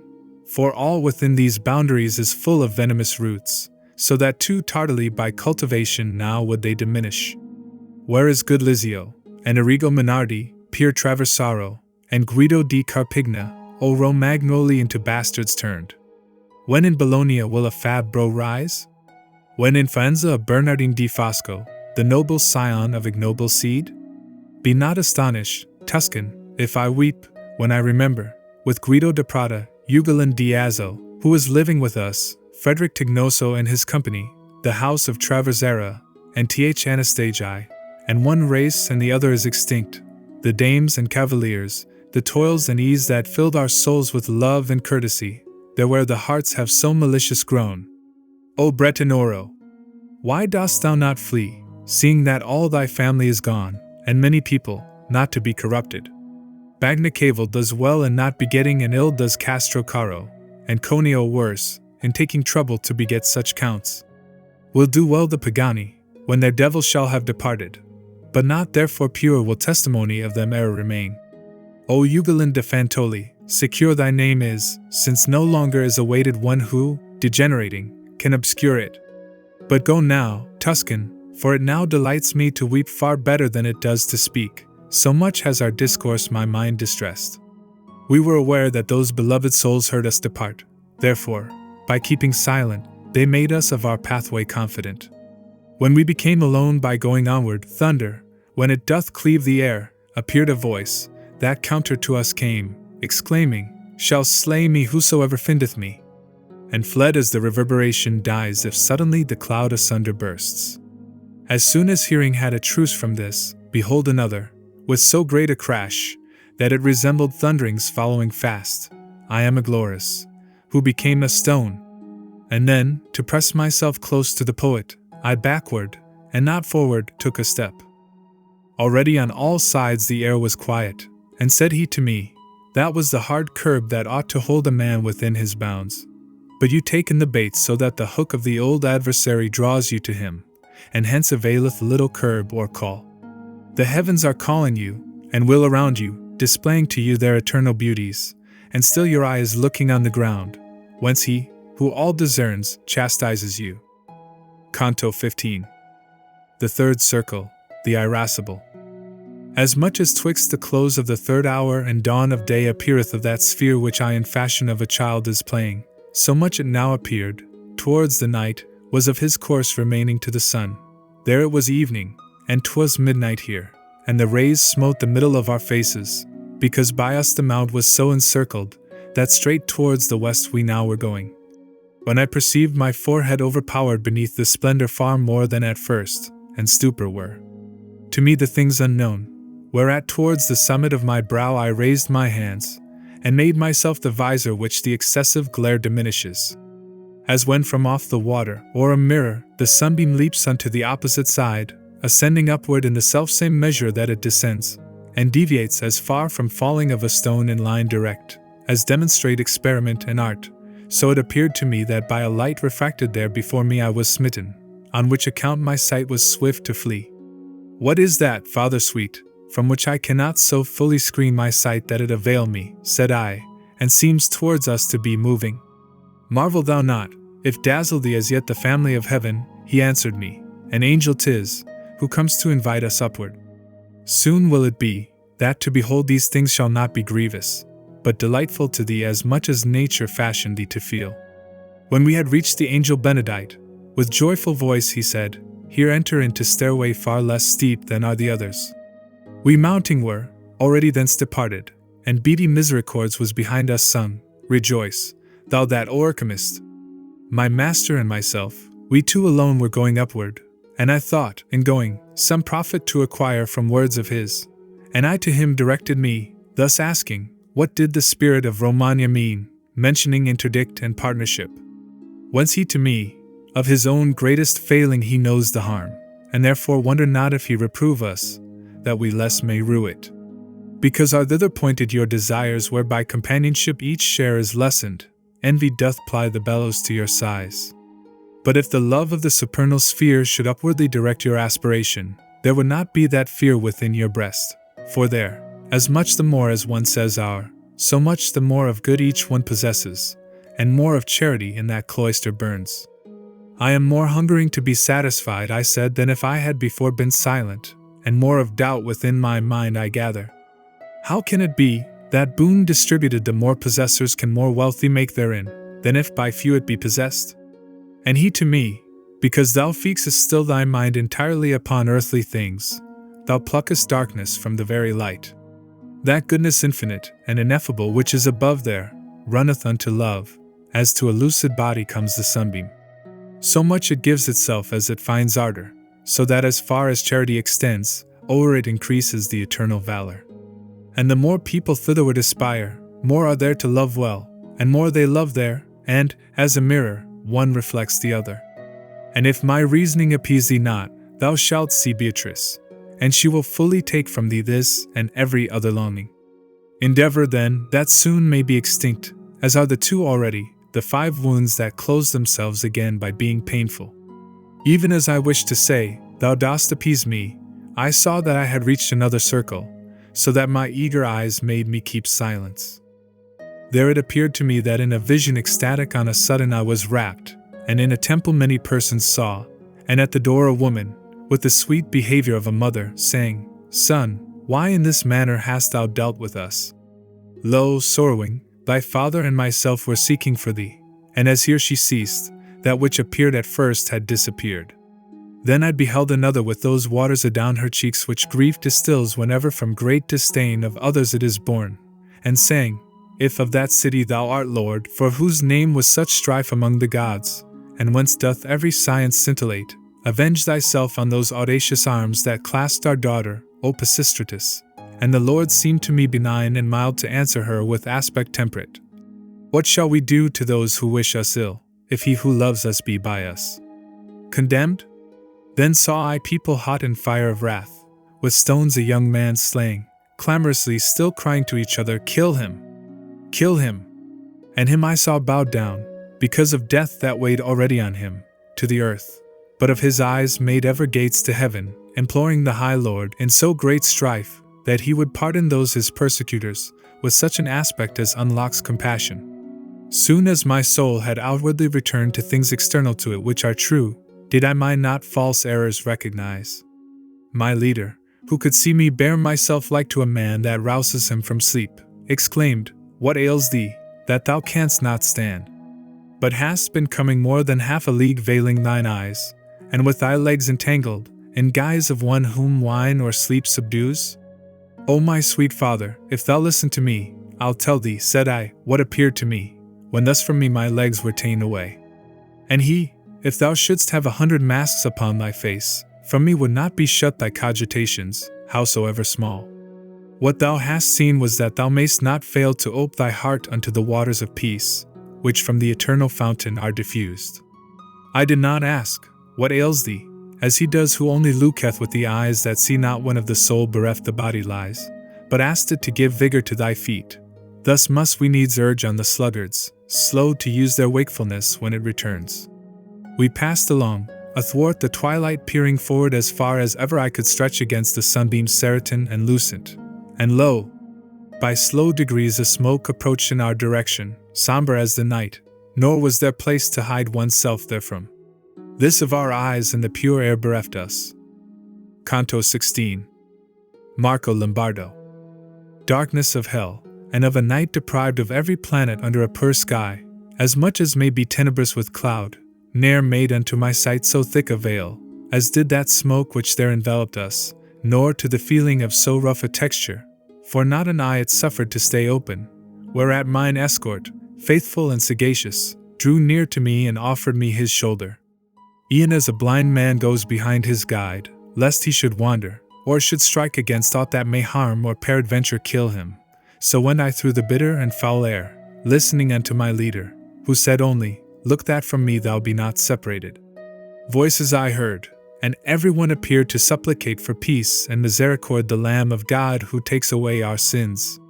Still Agnus Dei their exordium was. One word there was in all, and meter one, so that all harmony appeared among them.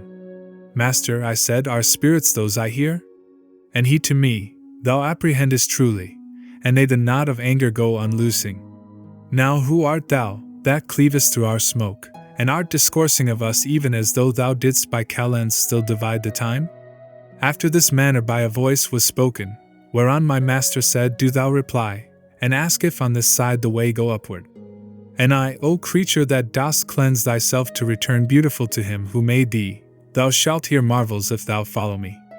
Thee will I follow far as is allowed me, he answered, and if smoke prevent our seeing, hearing shall keep us joined instead thereof.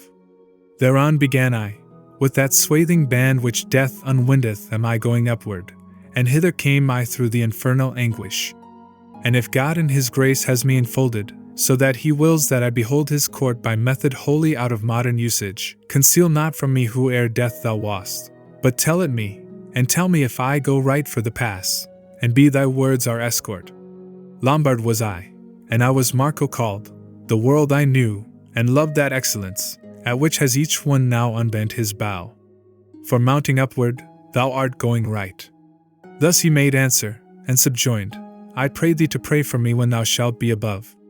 And I to him, My faith I pledge to thee to do what thou dost ask me, but am bursting inly with doubt, unless I rid me of it. First it was simple, and is now made double by thy opinion, which makes certain to me, here and elsewhere, that which I couple with it. The world forsooth is utterly deserted by every virtue, as thou tellest me, and with iniquity is big and covered, but I beseech thee point me out the cause, that I may see it, and to others show it, for one in the heavens, and here below one puts it. A sigh profound, that grief forced into Ai. He first sent forth, and then began he, Brother, the world is blind, and sooth thou comest from it. Ye who are living every cause refers still upward to the heavens, as if all things they of necessity moved with themselves. If this were so, in you would be destroyed free will, nor any justice would there be in having joy for good, or grief for evil.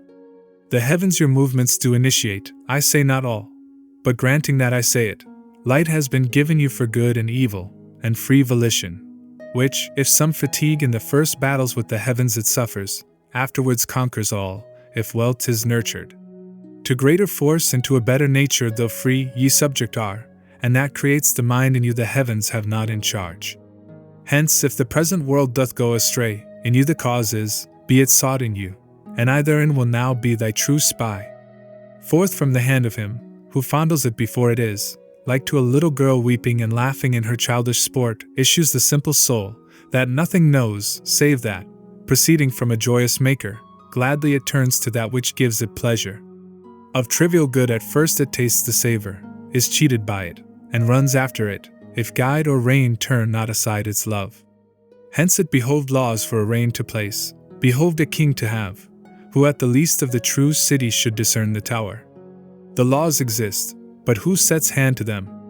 No one, because the shepherd who precedes can ruminate, but cleaveth not the hoof. Wherefore the people that perceives its guide strike only at the good for which it hankers, feeds upon that, and farther seeketh not. Clearly canst thou perceive that evil guidance the cause is that has made the world depraved, and not that nature is corrupting you. Rome, that reformed the world, accustomed was two sons to have, which one rode and the other, of God and of the world, made manifest. One has the other quenched, and to the crosier the sword is joined, and ill beseemeth it that by main force one with the other go, because, being joined, one feareth not the other. If thou believe not, think upon the grain, for by its seed each herb is recognized. In the land laved by Pa and Adige, valor and courtesy used to be found, before that Frederick had his controversy. Now in security can pass that way whoever will abstain, through sense of shame, from speaking with the good, or drawing near them. True, 3 old men are left, in whom upbraids the ancient age the new, and late they deem it that God restore them to the better life, Corrado de Palazzo, and good Gerardo, and Guido de Castel, who better named is, in fashion of the French, the simple Lombard. Say thou henceforward that the Church of Rome, confounding in itself 2 governments, falls in the mire, and soils itself in burden. O Marco mine, I said, thou reasonest well, and now discern I why the sons of Levi have been excluded from the heritage. But what Gerardo is it, who, as sample of a lost race, thou sayest has remained in reprobation of the barbarous age? Either thy speech deceives me, or it tempts me, he answered me, for speaking Tuscan to me, it seems of good Gerardo not thou knowest. By other surname do I know him not, unless I take it from his daughter Gaia. May God be with you, for I come no farther. Behold the dawn, that through the smoke rays out, already whitening, and I must depart, yonder the angel is, ere he appear. Thus did he speak, and would no farther hear me. Canto 17. Dante's dream of anger, the 4th circle, the slothful. Remember, reader, if e'er in the Alps a mist o'ertook thee, through which thou couldst see not otherwise than through its membrane mole, how, when the vapors humid and condensed begin to dissipate themselves, the sphere of the sun feebly enters in among them, and thy imagination will be swift in coming to perceive how I resaw the sun at first, that was already setting. Thus, to the faithful footsteps of my master mating mine own, I issued from that cloud to raise already dead on the low shores. O thou, imagination, that dost steal us so from without sometimes, that man perceives not, although around may sound 1,000 trumpets, who moveth thee, if sense impel thee not? Moves thee a light, which in the heaven takes form by self, or by a will that downward guides it. Of her impiety, who changed her form into the bird that most delights in singing, in my imagining appeared the trace, and hereupon my mind was so withdrawn within itself, that from without there came nothing that then might be received by it. Then reigned within my lofty fantasy one crucified, disdainful and ferocious in countenance, and even thus was dying. Around him were the great Ahasuerus, Esther his wife, and the just Mordecai, who was in word and action so entire. And even as this image burst asunder of its own self, in fashion of a bubble in which the water it was made of fails, there rose up in my vision a young maiden bitterly weeping, and she said, O Queen, why hast thou wished in anger to be naught? Thou slain thyself, Lavinia not to lose, now hast thou lost me. I am she who mourns, mother, at thine heir at another's ruin. As sleep is broken, when upon a sudden new light strikes in upon the eyelids closed, and broken quivers ere it dieth wholly, so this imagining of mine fell down as soon as the effulgence smote my face, greater by far than what is in our wont. I turned me round to see where I might be, when said a voice, Here is the passage up, which from all other purposes removed me, and made my wish so full of eagerness to look and see who was it that was speaking, it never rests till meeting face to face. But as before the sun, which quells the sight, and in its own excess its figure veils, even so my power was insufficient here. This is a spirit divine, who in the way of going up directs us without asking, and who with his own light himself conceals. He does with us as man doth with himself, for he who sees the need, and waits the asking, malignly leans already toward yes denial.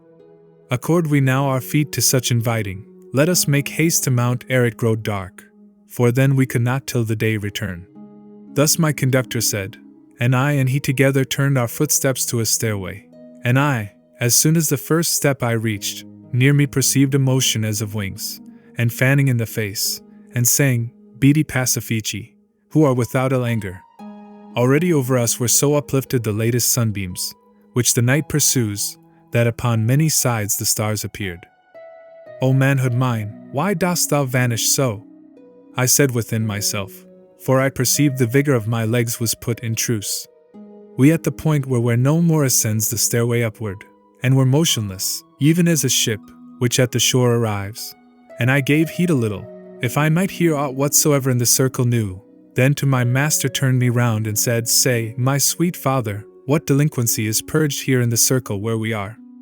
Although our feet may pause not thy speech. And he to me, the love of good, remiss in what it should have done, is here restored.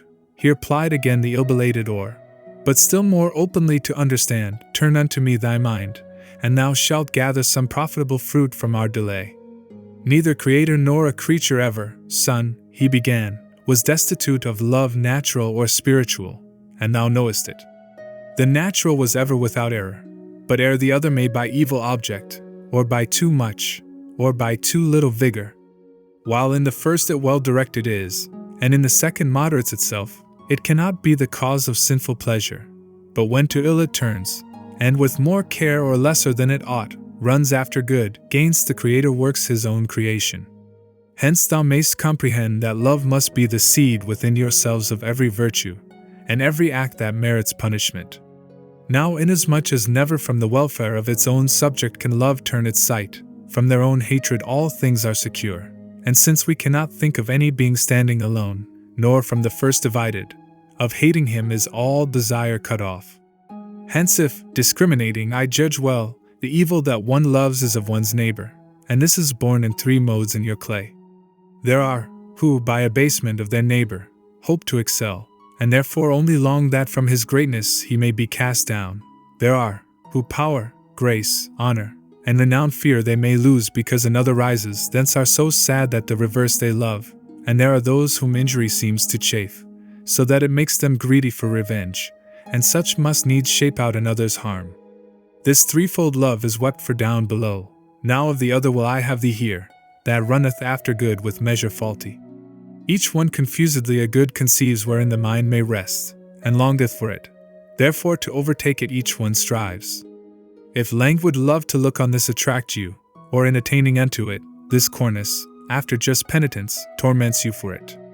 There's other good that does not make man happy, 'tis not felicity, 'tis not the good essence, of every good the fruit and root. The love that yields itself too much to this above us is lamented in three circles. But how tripartite it may be described, I say not, that thou seek it for thyself. Canto 18. Virgil's Discourse of Love, the Abbot of San Zeno. An end had put unto his reasoning the lofty teacher, and attent was looking into my face, if I appeared content, and I, whom a new thirst still goaded on, without was mute, and said within, perchance the too much questioning I make annoys him. But that true father, who had comprehended the timid wish, that opened not itself, by speaking gave me hardihood to speak. Whence my sight is, Master, vivified so in thy light, that clearly I discern whatever thy speech importeth or describes. Therefore I thee entreat, sweet Father dear, to teach me love, to which thou dost refer every good action and its contrary. Direct, he said, towards me the keen eyes of intellect, and clear will be to thee the error of the blind, who would be leaders. The soul, which is created apt to love, is mobile unto everything that pleases, soon as by pleasure she is waked to action. Your apprehension from some real thing an image draws, and in yourselves displays it so that it makes the soul turn unto it. And if, when turned towards it she incline, love is that inclination, it is nature, which is by pleasure bound in you anew. Then even as the fire doth upward move by its own form, which to ascend is born, where longest in its matter it endures, so comes the captive soul into desire, which is a motion spiritual, and ne'er rests until she doth enjoy the thing beloved. Now may apparent be to thee how hidden the truth is from those people, who aver all love is in itself a laudable thing, because its matter may perchance appear to be good, But yet not each impression is good, albeit good may be the wax. Thy words, and my sequacious intellect, I answered him, have love revealed to me. But that has made me more impregnated with doubt. For if love from without be offered us, and with another foot the soul go not, if right or wrong she go, 'tis not her merit. And he to me, what reason seeth here, myself can tell thee, beyond that await for Beatrice, since 'tis a work of faith. Every substantial form, that segregate from matter is, and with it is united, specific power has in itself collected, which without act is not perceptible, nor shows itself except by its effect, as life does in a plant by the green leaves. But still, whence cometh the intelligence of the first notions, man is ignorant, and the affection for the first allurements, which are in you as instinct in the bee to make its honey, and this first desire merit of praise or blame conteneth not. Now, that to this all others may be gathered, innate within you is the power that counsels, and it should keep the threshold of assent. This is the principle, from which is taken occasion of desert in you, according as good and guilty loves it takes and winnows. Those who, in reasoning, to the bottom went, were of this innate liberty aware, therefore bequeathed they ethics to the world. Supposing, then, that from necessity springs every love that is within you kindled, within yourselves the power is to restrain it. The noble virtue Beatrice understands by the free will, and therefore see that thou bear it in mind, if she should speak of it. The moon, belated almost unto midnight, now made the stars appear to us more rare, formed like a bucket, that is all ablaze, and counter to the heavens ran through those paths which the sun sets aflame, when he of Rome sees it twixt Sards and Corsicans go down, and that patrician shade, for whom is named Pietola more than any Mantuan town, had laid aside the burden of my lading, whence I, who reason manifest and plain in answer to my questions had received, stood like a man in drowsy reverie. But taken from me was this drowsiness suddenly by a people, that behind our backs already had come round to us. And as, of old, Ismenus and Asopus beside them saw at night the rush and throng, if but the Thebans were in need of Bacchus, so they along that circle curved their step, from what I saw of those approaching us, who by goodwill and righteous love are ridden. Full soon they were upon us, because running moved onward all that mighty multitude, and two in the advance cried out, lamenting, Mary in haste unto the mountain ran, and Caesar, that he might subdue Ilerda, thrust at Marseilles, and then ran into Spain. Quick! Quick! So that the time may not be lost by little love. Forthwith the others cried, for ardor in well-doing freshens grace. O folk, in whom an eager fervor now supplies perhaps delay and negligence, put by you in well-doing, through lukewarmness, this one who lives, and truly I lie not, would fain go up, if but the sun relight us, so tell us where the passage nearest is.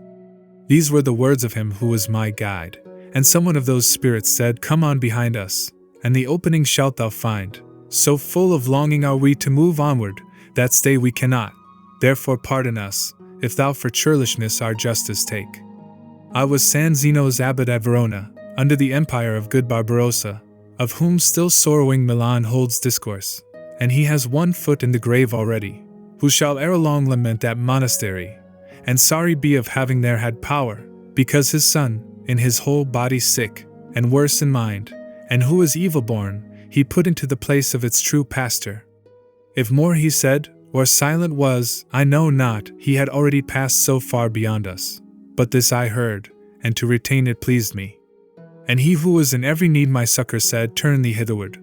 See two of them come fastening upon slothfulness their teeth.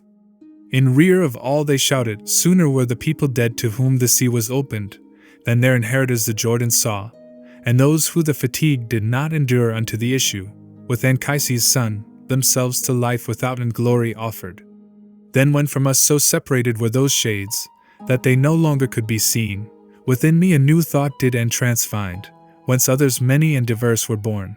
And so I lapsed from one into another, that in a reverie mine eyes I closed, and meditation into dream transmuted. Canto 19. Dante's Dream of the Siren, the Fifth Circle, the Avaricious and Prodigal, Pope Adrian V. It was the hour when the diurnal heat no more can warm the coldness of the moon, vanquished by earth, or peradventure Saturn, when geomancers their fortuna major see in the orient before the dawn rise by a path that long remains not dim, there came to me in dreams a stammering woman, squint in her eyes, and in her feet distorted, with hands dissevered and of sallow hue.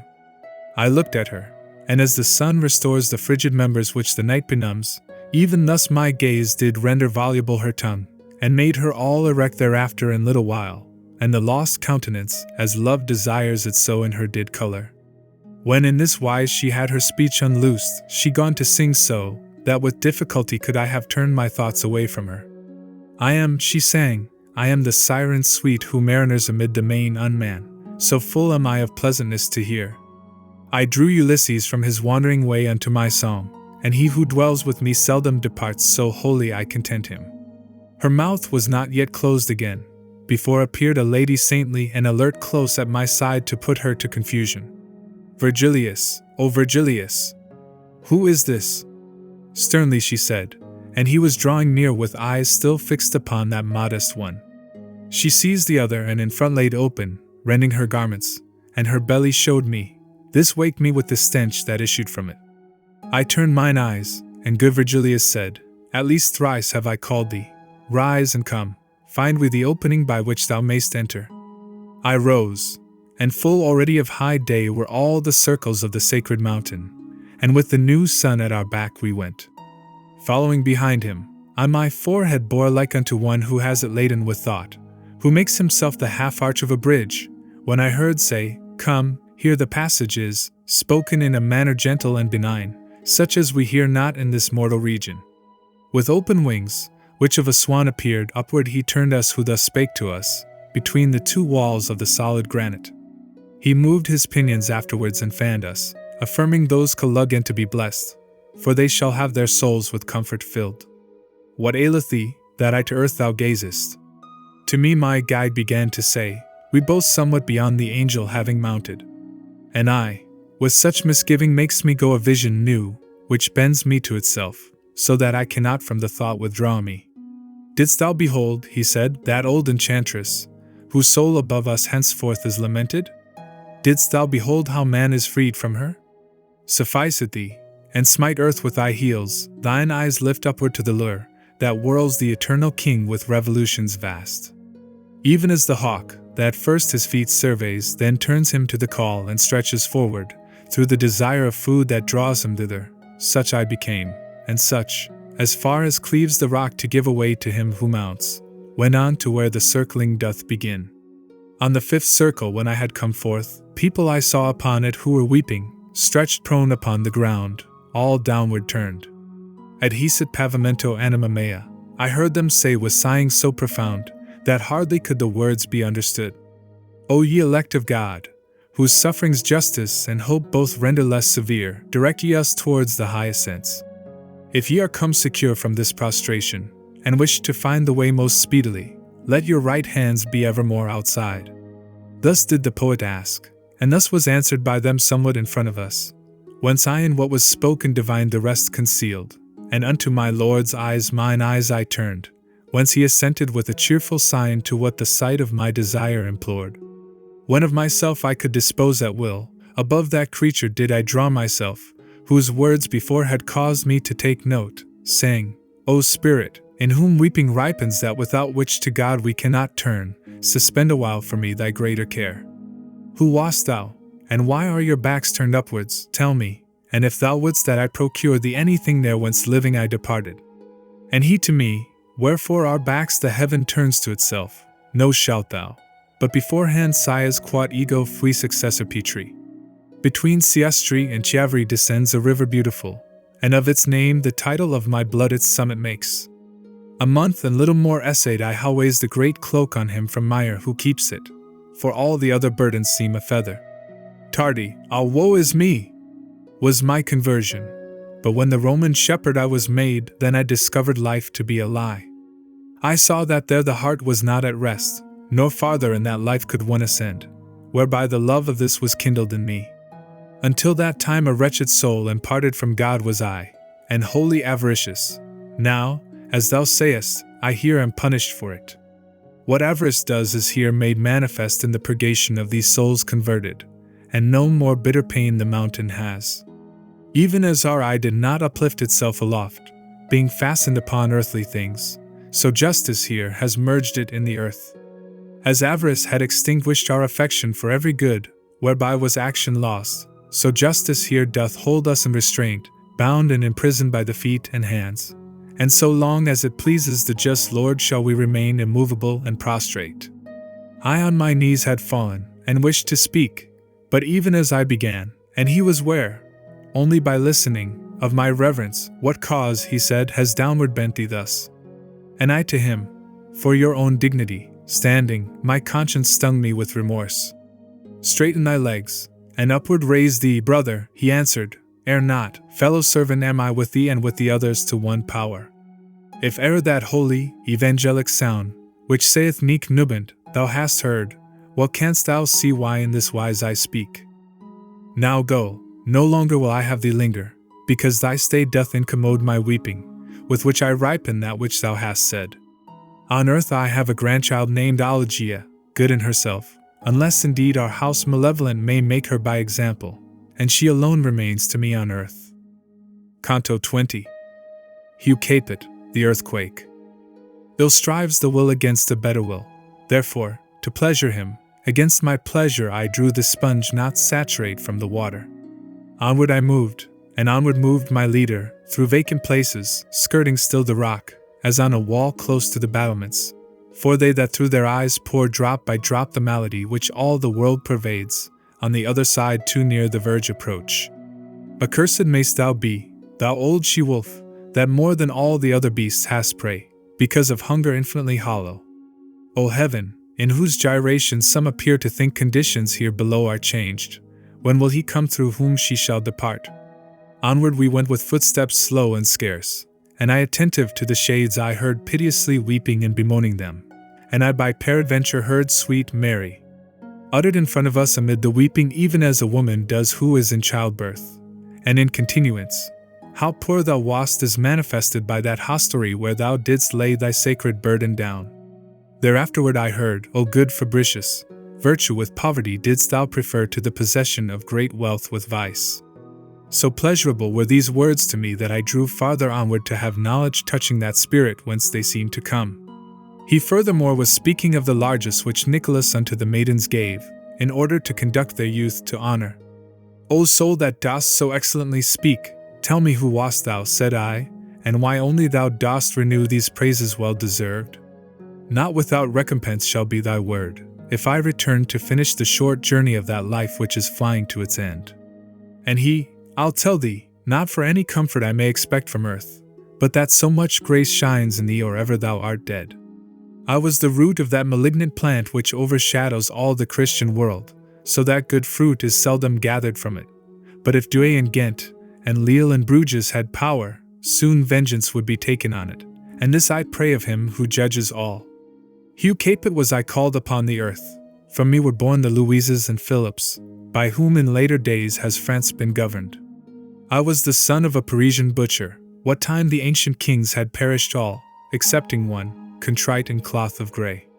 I found me grasping in my hands the rein of the realm's government, and so great power of new equest, and so with friends abounding, that to the widowed diadem promoted the head of mine own offspring was, from whom the consecrated bones of these began. So long as the great dowry of Provence out of my blood took not the sense of shame, 'twas little worth, but still it did no harm. Then it began with falsehood and with force its rapine, and thereafter, for amends, took Ponthieu, Normandy, and Gascony. Charles came to Italy, and for amends a victim made of Conradin, and then thrust Thomas back to heaven for amends.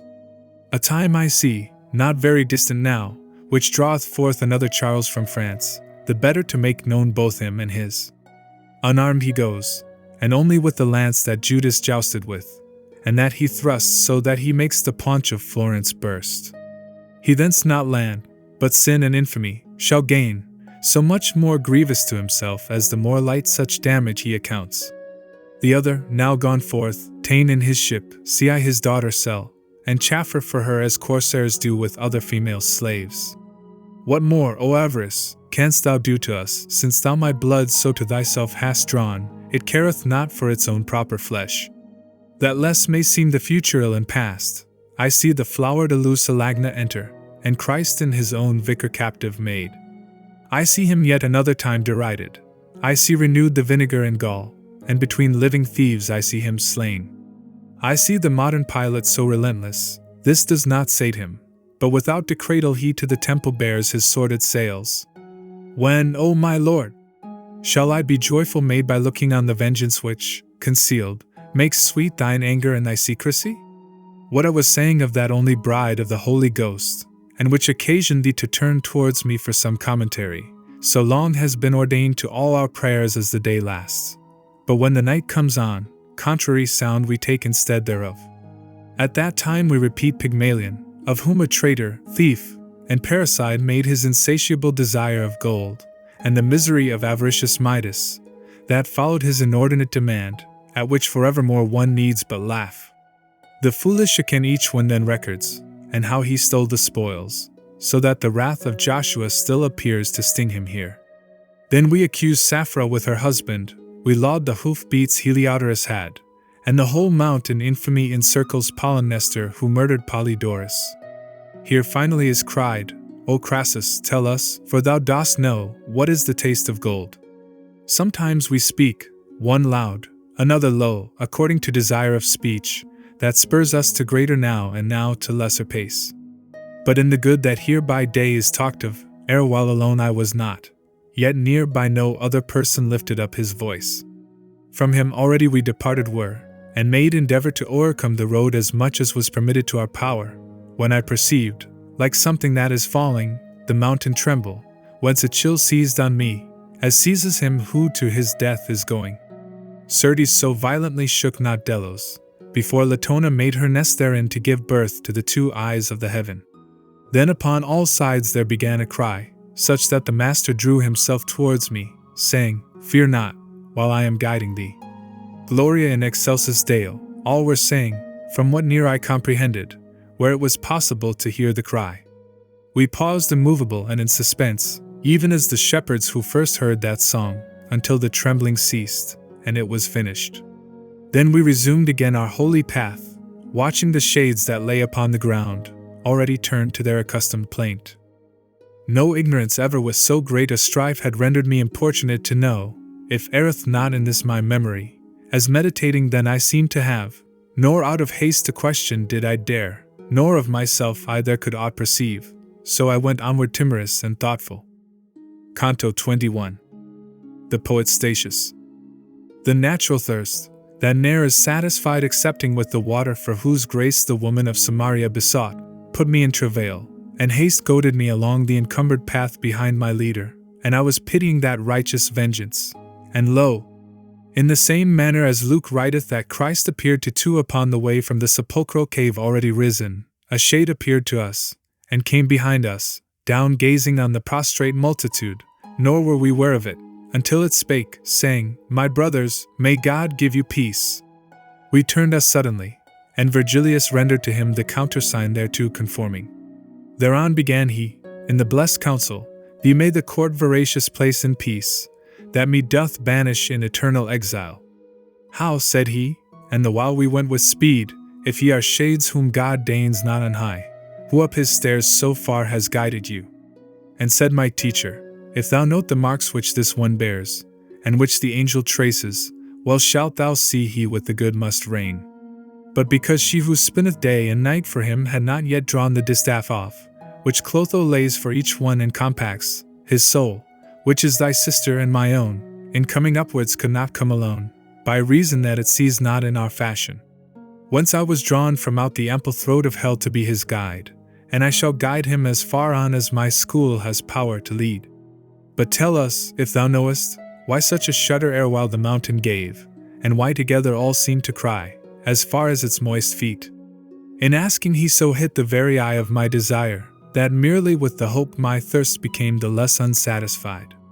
Naught is there, he began, that without order may the religion of the mountain feel, nor aught that may be foreign to its custom. Free is it here from every permutation, what from itself heaven in itself receiveth can be of this the cause, and naught beside, because that neither rain, nor hail, nor snow, nor dew, nor hoarfrost any higher falls than the short, little stairway of 3 steps. Dense clouds do not appear, nor rarefied, nor coruscation, nor the daughter of Thalmas, that often upon earth her region shifts. No arid vapor any farther rises than to the top of the 3 steps I spake of, whereon the vicar of Peter has his feet. Lower down perchance it trembles less or more, but for the wind that in the earth is hidden I know not how, up here it never trembled. It trembles here, whenever any soul feels itself pure, so that it soars, or moves to mount aloft, and such a cry attends it. Of purity the will alone gives proof, which, being wholly free to change its convent, takes by surprise the soul, and helps it fly.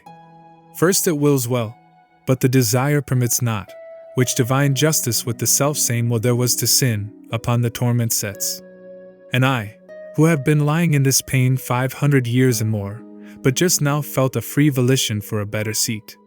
Therefore thou heardst the earthquake, and the pious spirits along the mountain rendering praise unto the Lord, that soon he speed them upwards.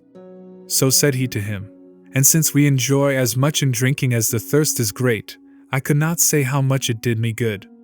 And the wise leader, now I see the net that snares you here, and how ye are set free, why the earth quakes, and wherefore ye rejoice. Now who thou wast be pleased that I may know, and why so many centuries thou hast here been lying, let me gather from thy words. In days when the good Titus, with the aid of the supremest king, avenged the wounds whence issued forth the blood by Judas sold, under the name that most endures and honors, was I on earth, that spirit made reply, greatly renowned, but not with faith as yet. My vocal spirit was so sweet, that Rome me, a Thulusian, drew unto herself, where I deserved to deck my brows with myrtle. Statius the people named me still on earth. I sang of Thebes, and then of great Achilles, but on the way fell with my second burden. The seeds unto my ardor were the sparks of that celestial flame which heated me, whereby more than 1,000 have been fired. Of the Aeneid speak I, which to me a mother was, and was my nurse in song. Without this weighed I not a drachma's weight. And to have lived upon the earth what time Virgilius lived, I would accept one son more than I must ere issuing from my ban. These words towards me made Virgilius turn with looks that in their silence said, Be silent. But yet the power that wills cannot do all things, for tears and laughter are such pursuivants unto the passion from which each springs forth, in the most truthful least the will they follow. I only smiled, as one who gives the wink, whereat the shade was silent, and it gazed into mine eyes, where most expression dwells. And, as thou well mayst consummate a labor so great, it said, Why did thy face just now display to me the lightning of a smile? Now am I caught on this side and on that. One keeps me silent, one to speak conjures me, wherefore I sigh, and I am understood. Speak, said my master, and be not afraid of speaking, but speak out, and say to him what he demands with such solicitude. Whence thou peradventure marvellest, O antique spirit, at the smile I gave, but I will have more wonder seize upon thee. This one, who guides on high these eyes of mine, is that Virgilius, from whom thou didst learn to sing aloud of men and of the gods. If other cause thou to my smile imputedst, abandon it as false, and trust it was those words which thou hast spoken concerning him. Already he was stooping to embrace my teacher's feet, but he said to him, Brother, do not, for shade thou art, and shade beholdest. And he uprising, Now canst thou the sum of love which warms me to thee comprehend, when this our vanity I disremember, treating a shadow as substantial thing. Canto 22. The sixth circle, the gluttonous, the mystic tree. Already was the angel left behind us, the angel who to the sixth round had turned us, having erased one mark from off my face. And those who have in justice their desire had said to us, Beatty, in their voices, with Cedio, and without more ended it. And I, more light than through the other passes, went onward so, that without any labor I followed upward the swift-footed spirits. When thus Virgilius began, the love kindled by virtue I another kindles, provided outwardly its flame appear. Hence from the hour that Juvenal descended among us into the infernal limbo, who made apparent to me thy affection, my kindliness towards thee was as great as ever bound one to an unseen person, so that these stairs will now seem short to me. But tell me, and forgive me as a friend, if too great confidence let loose the rein, and as a friend now hold discourse with me, how was it possible within thy breast for avarice to find place, mid so much wisdom as thou wast filled with by thy diligence. These words excited Statius at first somewhat to laughter. Afterward he answered, Each word of thine is love's dear sign to me. Verily oftentimes do things appear which give fallacious matter to our doubts, instead of the true causes which are hidden. Thy question shows me thy belief to be that I was niggard in the other life. It may be from the circle where I was. Therefore know thou, that avarice was removed too far from me, and this extravagance thousands of lunar periods have punished. And were it not that I my thoughts uplifted, when I the passage heard where thou exclaimest, as if indignant, unto human nature, to what impellest thou not, O cursed hunger of gold, the appetite of mortal men? Revolving I should feel the dismal joustings. Then I perceived the hands could spread too wide their wings in spending, and repented me as well of that as of my other sins. How many with shorn hair shall rise again because of ignorance, which from this sin cuts off repentance living and in death? And know that the transgression which rebuts by direct opposition any sin together with it here its verdure dries. Therefore if I have been among that folk which mourns its avarice, to purify me, for its opposite has this befallen me. Now when thou sangest the relentless weapons of the twofold affliction of Jocasta, the singer of the songs bucolic said, From that which Clio therewith thee preludes, it does not seem that yet had made thee faithful that faith without which no good works suffice. If this be so, what candles or what sun scattered thy darkness so that thou didst trim thy sails behind the fisherman thereafter? And he to him, Thou first directedst me towards Parnassus, in its grots to drink, and first concerning God didst me enlighten. Thou didst as he who walketh in the night, who bears his light behind, which helps him not, but mocketh wise the persons after him, when thou didst say, The age renews itself, justice returns, and man's primeval time, and a new progeny descends from heaven. Through thee I poet was, through thee a Christian, but that thou better see what I design, to color it will I extend my hand. Already was the world in every part pregnant with the true creed, disseminated by messengers of the eternal kingdom, and thy assertion, spoken of above, with the new preachers was in unison, whence I to visit them the custom took. Then they became so holy in my sight, that, when Domitian persecuted them, not without tears of mine were their laments, and all the while that I on earth remained, them I befriended, and their upright customs made me disparage all the other sections. And ere I led the Greeks unto the rivers of Thebes, in poetry I was baptized, but out of fear was covertly a Christian, for a long time professing paganism, and this lukewarmness caused me the fourth circle to circuit round more than 4 centuries. Thou, therefore, who hast raised the covering that hid from me whatever good I speak of, while in ascending we have time to spare, tell me, in what place is our friend Terentius, Caecilius, Plautus, Varro, if thou knowest? Tell me if they are damned, and in what alley? These, Persius and myself, and others many, replied my leader, with that Grecian are whom more than all the rest the Muses suckled, in the first circle of the prison blind. Oft times we of the mountain hold discourse which has our nurses ever with itself. Euripides is with us, Antiphon, Simonides, Agtho, and many other Greeks who of old their brows with laurel decked. There some of thine own people may be seen, Antigone, Deiphile and Argia, and there Ismene mournful as of old. There she is seen who pointed out Longia. There is Tiresias' daughter, and there Thetis, and there Didamia with her sisters.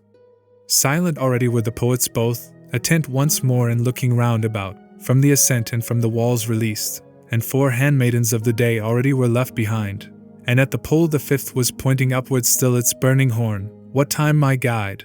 I think that towards the edge our dexter shoulders it behoves us turn, circling the mount as we are wont to do.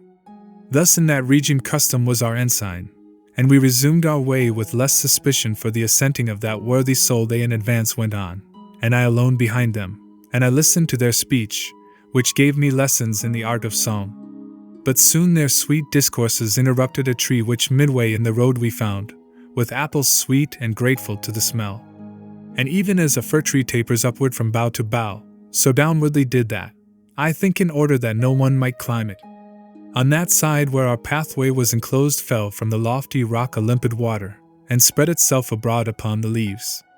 The poets twain unto the tree drew near, and from among the foliage a voice cried, Of this food ye shall have scarcity.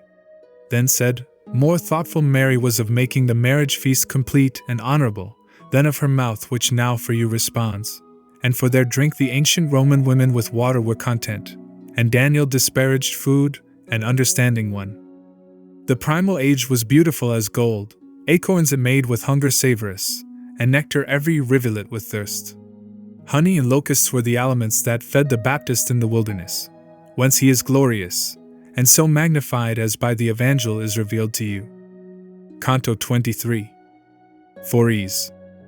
The while among the verdant leaves mine eyes I riveted, as he is wont to do who wastes his life pursuing little birds, my more than father said unto me, Son, come now, because the time that is ordained us more usefully should be apportioned out. I turned my face and no less soon my steps unto the sages, who were speaking so they made the going of no cost to me, and lo, were heard a song and a lament, Labium mea, Domini, in fashion such that delight and dolence it brought forth. O my sweet father, what is this I hear? Began I, and he answered, Shades that go perhaps the not unloosing of their debt. In the same way that thoughtful pilgrims do, who, unknown people on the road o'ertaking, turn themselves round to them, and do not stop, even thus, behind us with a swifter motion coming and passing onward, gazed upon us a crowd of spirits silent and devout. Each in his eyes was dark and cavernous, pallid in face, and so emaciate that from the bones the skin did shape itself. I do not think that so timorous Ryan could Erysichthon have been withered up by famine, when most fear he had of it. Thinking within myself I said, Behold, this is the folk who lost Jerusalem, when Mary made a prey of her own son. Their sockets were like rings without the gems. Whoever in the face of men reads Omo might well in these have recognized the M. Who would believe the odor of an apple, begetting longing, could consume them so, and that of water, without knowing how? I still was wondering what so famished them, for the occasion not yet manifest of their emaciation and sad squalor. And lo! From out the hollow of his head his eyes a shade turned on me, and looked keenly, then cried aloud, What grace to me is this? Never should I have known him by his look, but in his voice was evident to me that which his aspect had suppressed within it. This spark within me wholly rekindled my recognition of his altered face, and I recalled the features of Fories. Ah, do not look at this dry leprosy, entreated he, which doth my skin discolor, nor at default of flesh that I may have, but tell me truth of thee, and who are those two souls, that yonder make for thee an escort? Do not delay in speaking unto me. That face of thine, which dead I once bewept, gives me for weeping now no lesser grief, I answered him, beholding it so changed. But tell me, for God's sake, what thus denudes you? Make me not speak while I am marveling, for ill speaks he who's full of other longings. And he to me, from the eternal counsel falls power into the water, and the tree behind us left, whereby I grow so thin.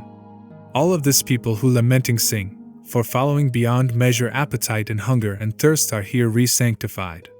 Desire to eat and drink enkindles in us the scent that issues from the apple tree, and from the spray that sprinkles o'er the verdure, and not a single time alone, this ground encircling, is renewed our pain.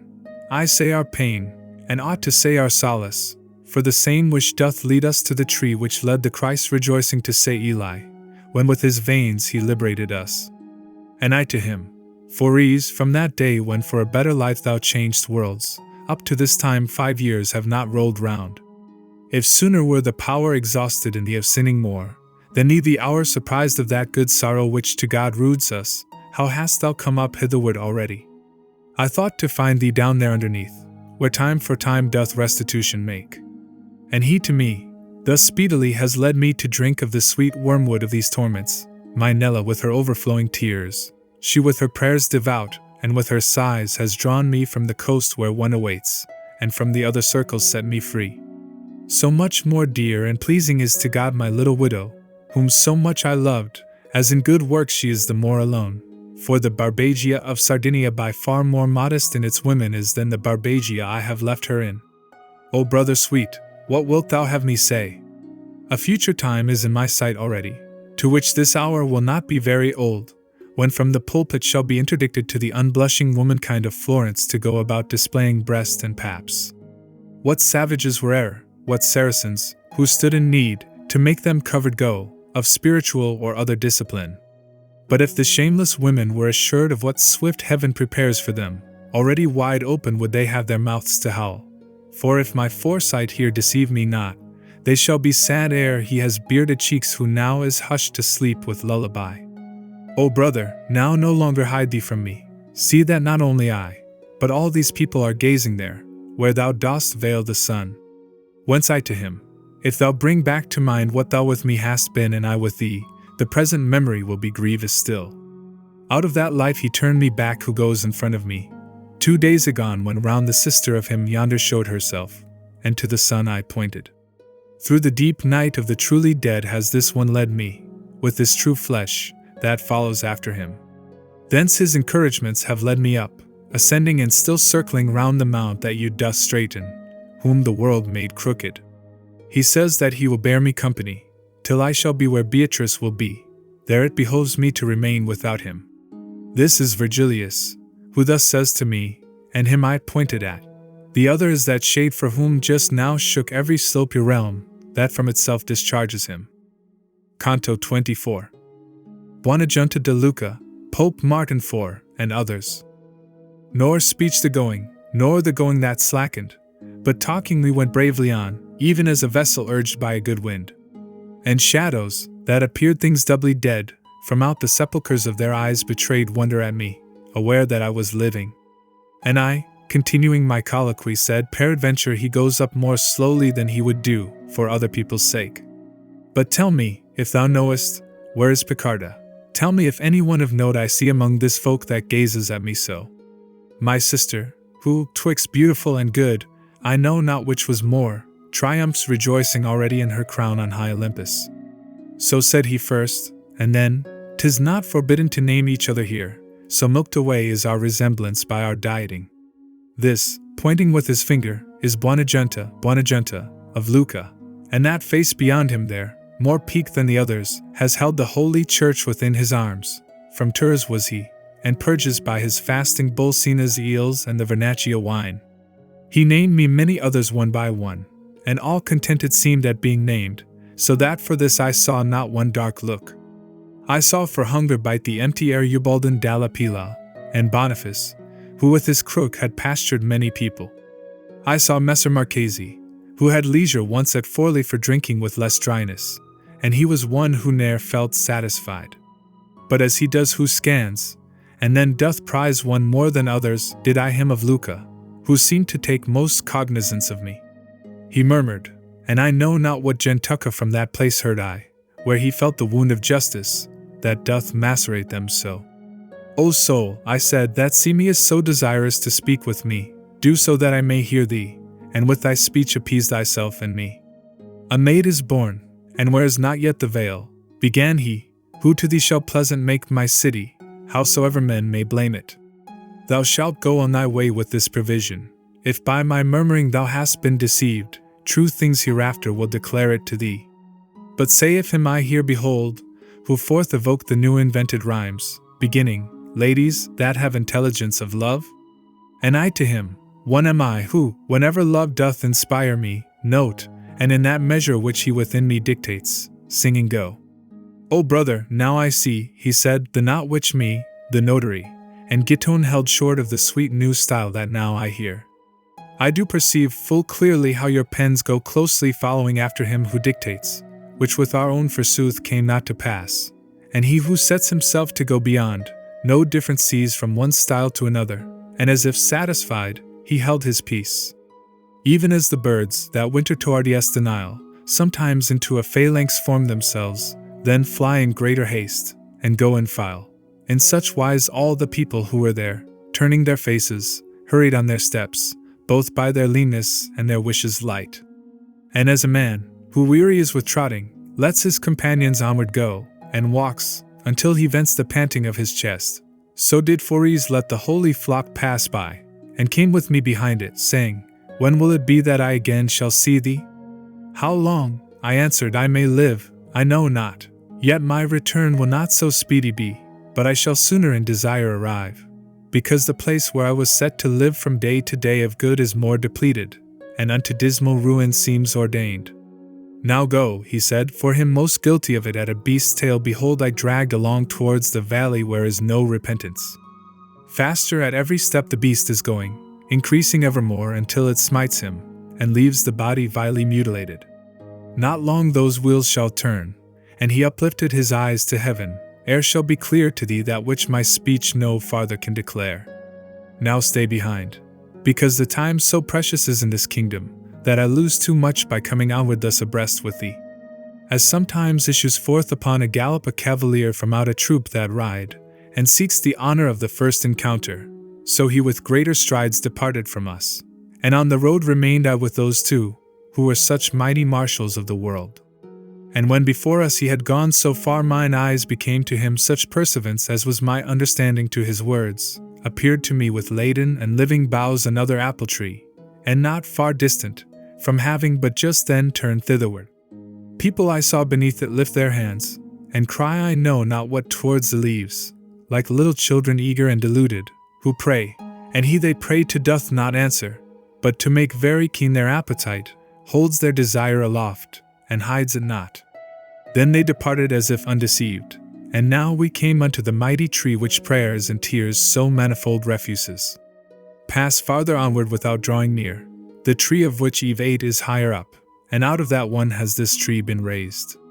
Thus said I know not who among the branches, whereat Virgilius, Statius, and myself went crowding forward on the side that rises.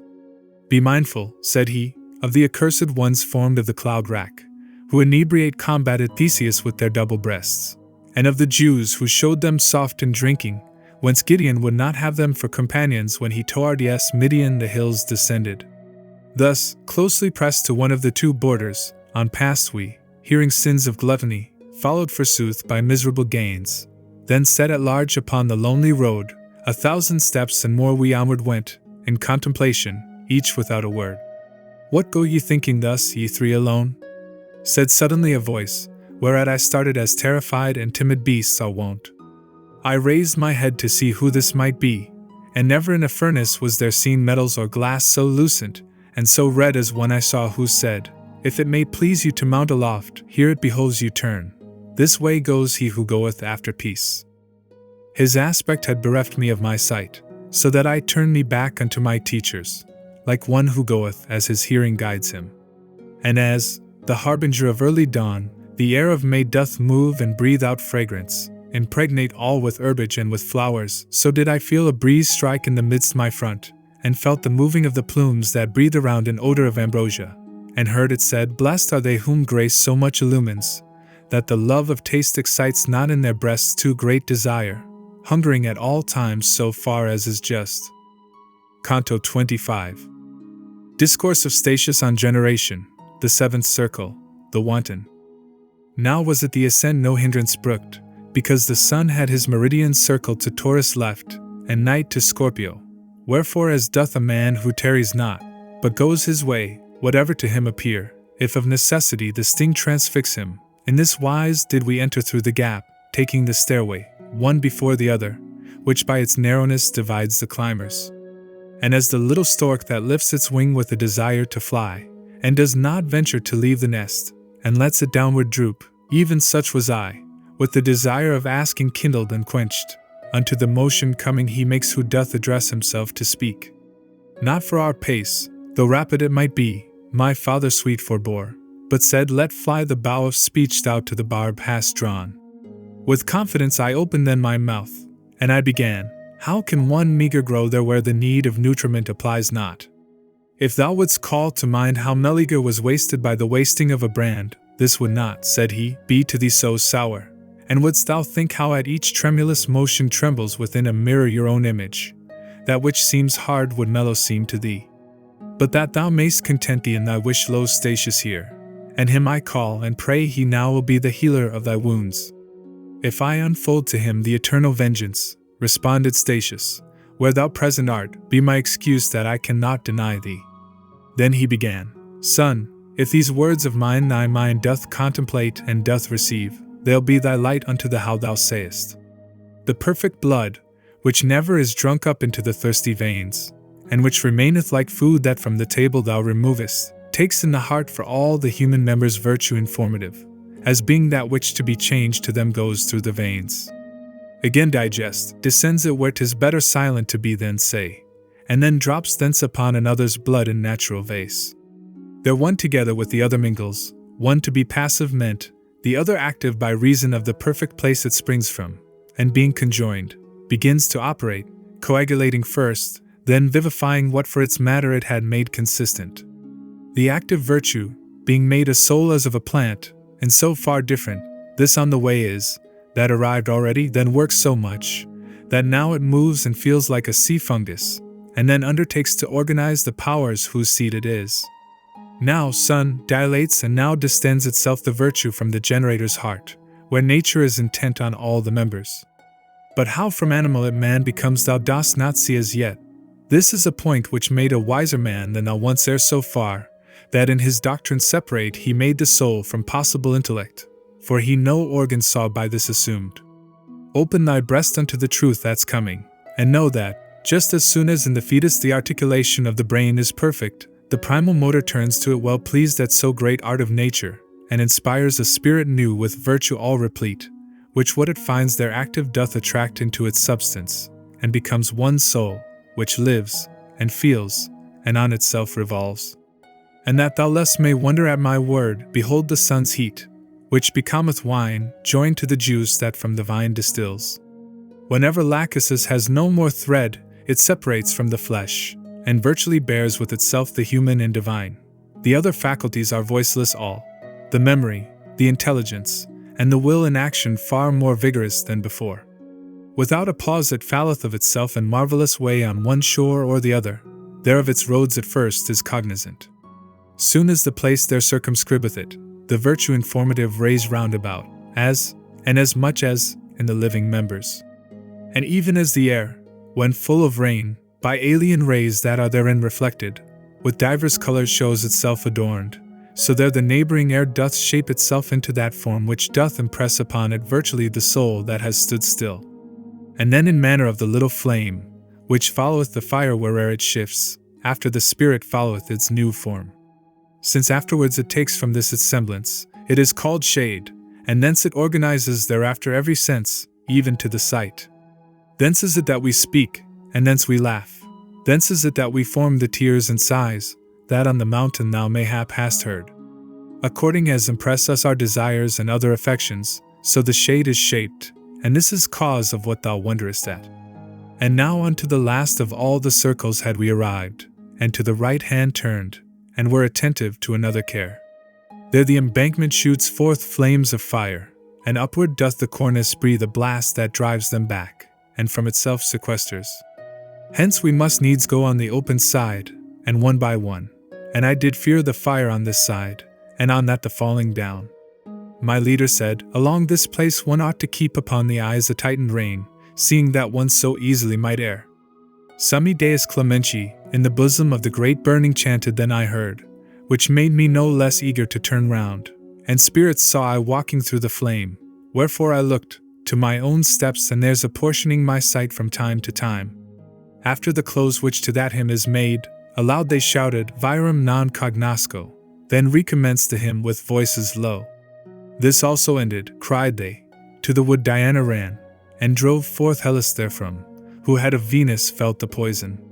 Then to their song returned they, then the wives they shouted, and the husbands who were chaste, as virtue and the marriage vow imposes.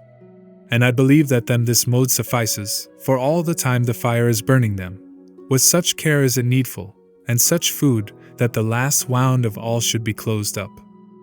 Canto 26. Guido Ginicelli and Arnaldo Daniello. While on the brink thus one before the other we went upon our way, oft the good master said, Take thou heed. Suffice it that I warn thee. On the right shoulder smote me now the sun, that, raying out, already the whole west changed from its azure aspect into white. And with my shadow did I make the flame appear more red, and even to such a sign shade saw I many, as they went, give heed. This was the cause that gave them a beginning to speak of me, and to themselves began they to say, That seems not a factitious body. Then towards me, as far as they could come, came certain of them, always with regard not to step forth where they would not be burned. O thou who goest, not from being slower but reverent perhaps, behind the others, answer me, who in thirst and fire am burning. Nor to me only is thine answer needful, for all of these have greater thirst for it than for cold water Ethiop or Indian. Tell us how is it that thou makest thyself a wall unto the sun, as if thou hadst not entered as yet into the net of death.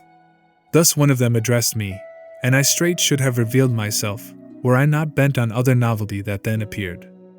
For through the middle of the burning road there came a people face to face with these, which held me in suspense with gazing at them. There see I hastening upon either side each of the shades, and kissing one another without a pause, content with brief salute. Thus in the middle of their brown battalions muzzle to muzzle one ant meets another perchance to spy their journey or their fortune.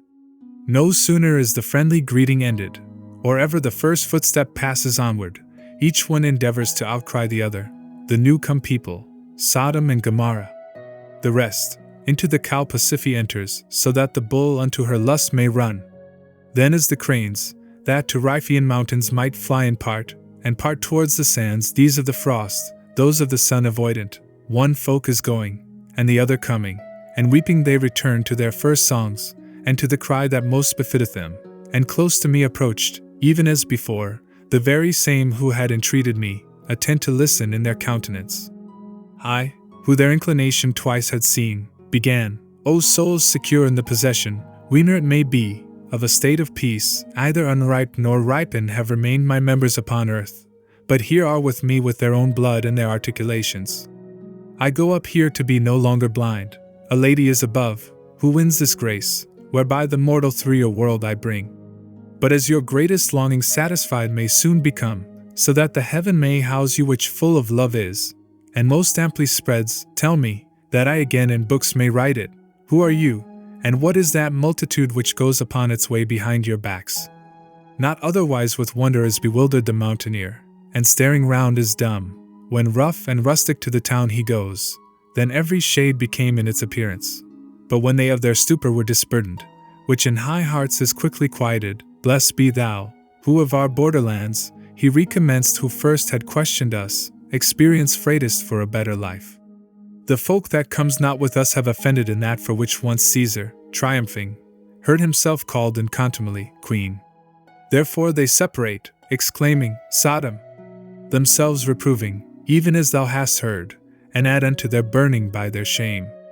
Our own transgression was hermaphrodite, but because we observed not human law, following like unto beasts our appetite, in our opprobrium by us is read, when we part company, the name of her who bestialized herself in bestial wood.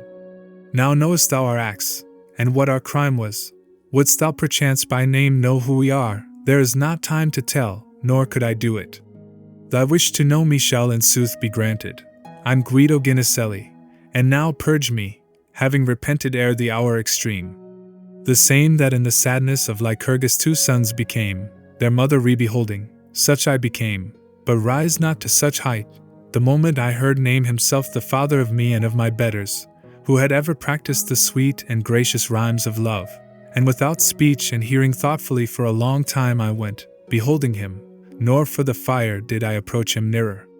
When I was fed with looking, utterly myself I offered ready for his service, with affirmation that compels belief.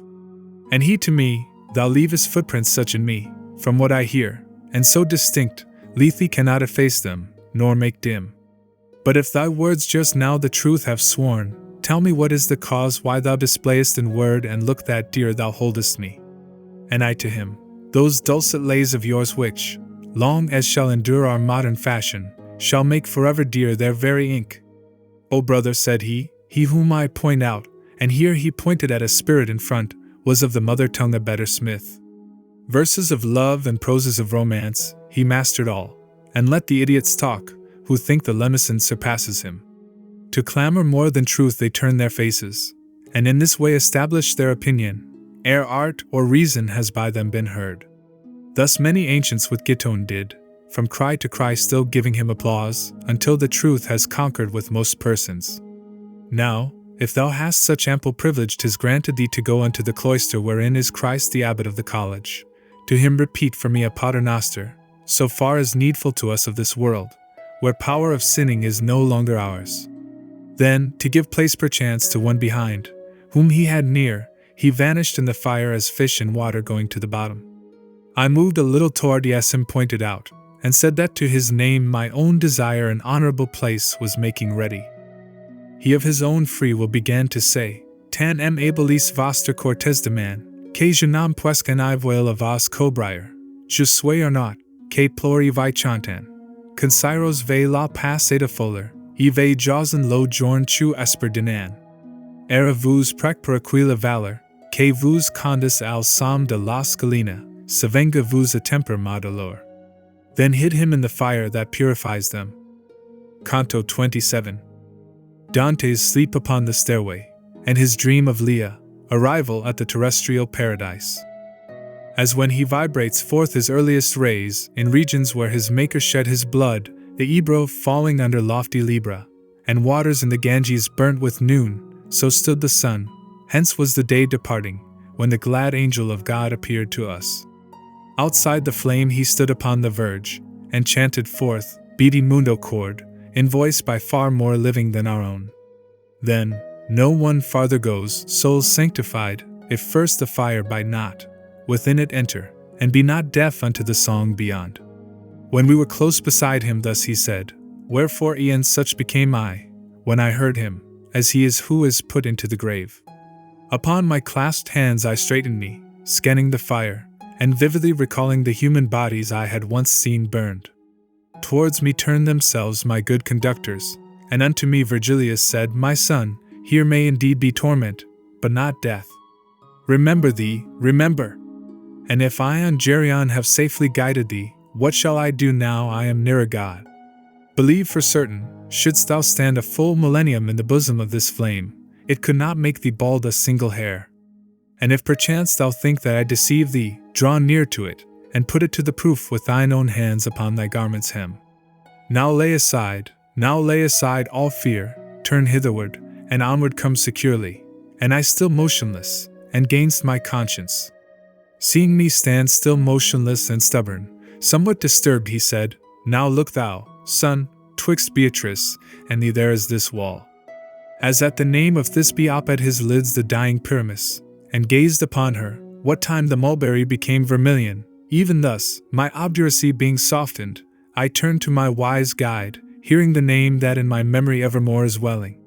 Whereat he wagged his head, and said, How now? Shall we stay on this side? Then smiled as one does at a child who's vanquished by an apple.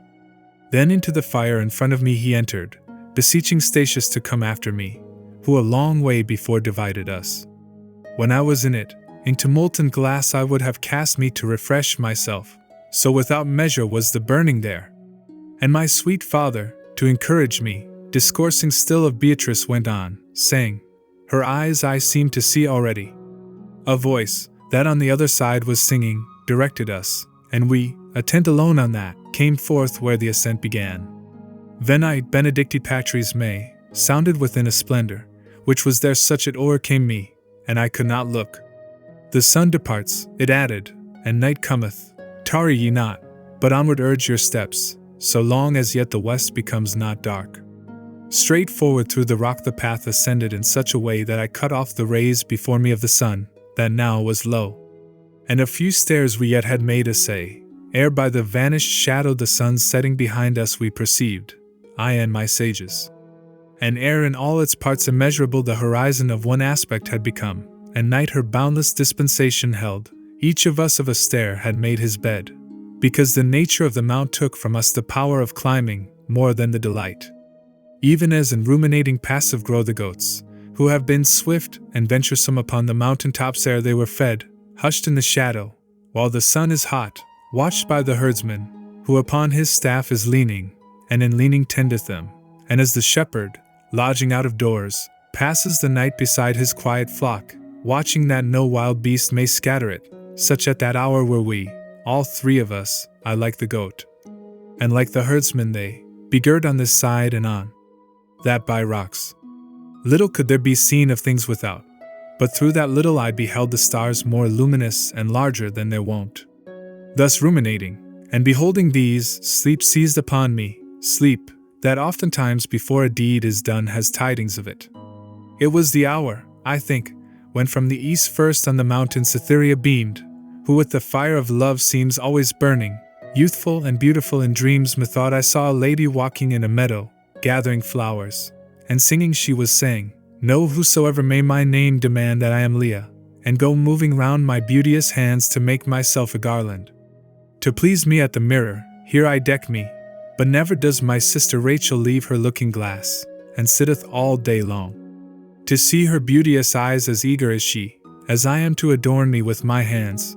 Her seeing, and me doing satisfies. And now before the antelooked splendors that unto pilgrims the more grateful rise, as, home returning, less remote they lodge, the darkness fled away on every side, and slumber with it. Whereupon I rose, seeing already the great masters risen. That apple sweet, which through so many branches the care of mortals goeth in pursuit of, today shall put in peace thy hungerings. Speaking to me, Virgilius of such words as these made use, and never were there guerdons that could in pleasantness compare with these. Such longing upon longing came upon me to be above, that at each step thereafter for flight I felt in me the pinions growing. When underneath us was the stairway all run o'er, and we were on the highest step, Virgilius fastened upon me his eyes, and said, "The temporal fire and the eternal, Son, thou hast seen, and to a place art come whereof myself no farther I discern. By intellect and art I here have brought thee. Take thine own pleasure for thy guide henceforth. Beyond the steep ways and the narrow art thou. Behold the sun that shines upon thy forehead.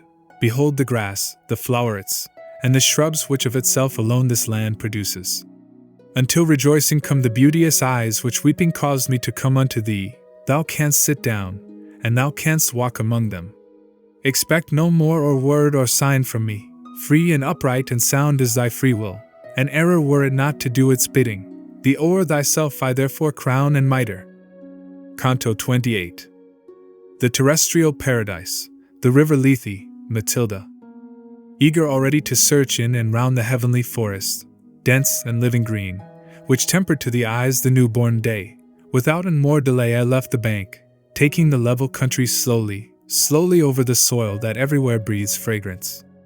A softly breathing air, that no mutation had in itself, upon the forehead smote me no heavier blow than of a gentle wind, whereat the branches, lightly tremulous, did all of them bow downward toward that side where its first shadow casts the holy mountain, yet not from their upright direction swayed, so that the little birds upon their tops should leave the practice of each art of theirs, but with full ravishment the hours of prime, singing, received they in the midst of leaves that ever bore a burden to their rhymes, such as from branch to branch goes gathering on through the pine forest on the shore of Chiasse, when Aeolus unlooses the sirocco.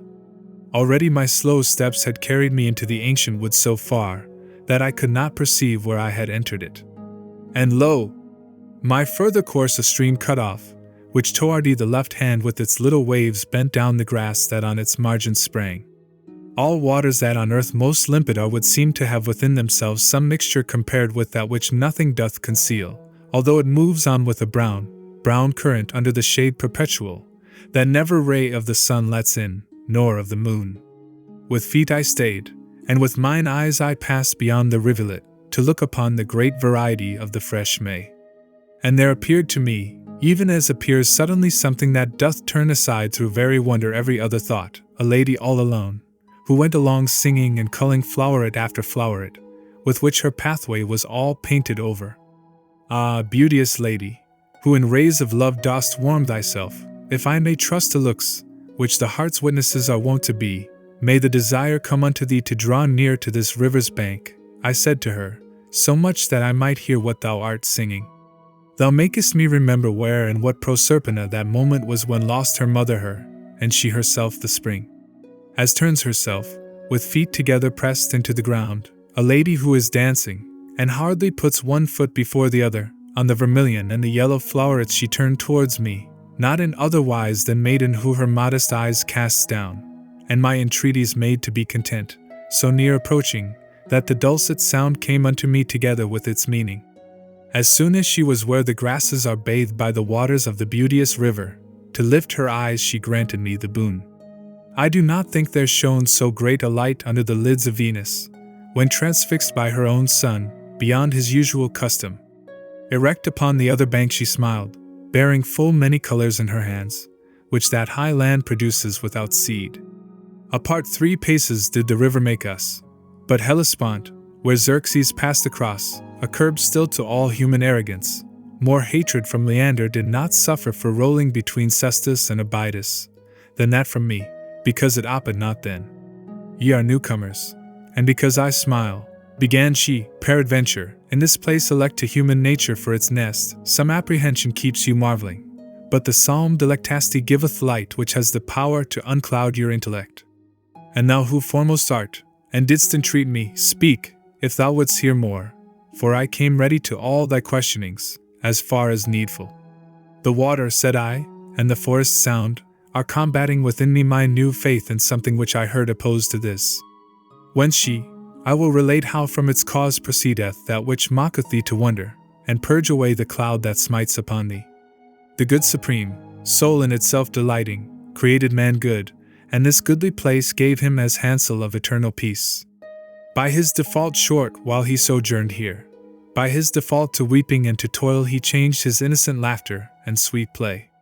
That the disturbance which below is made by exhalations of the land and water, which far as may be follow after heat, might not upon mankind wage any war, this mount ascended towards the heavens so high, and is exempt from there where it is locked.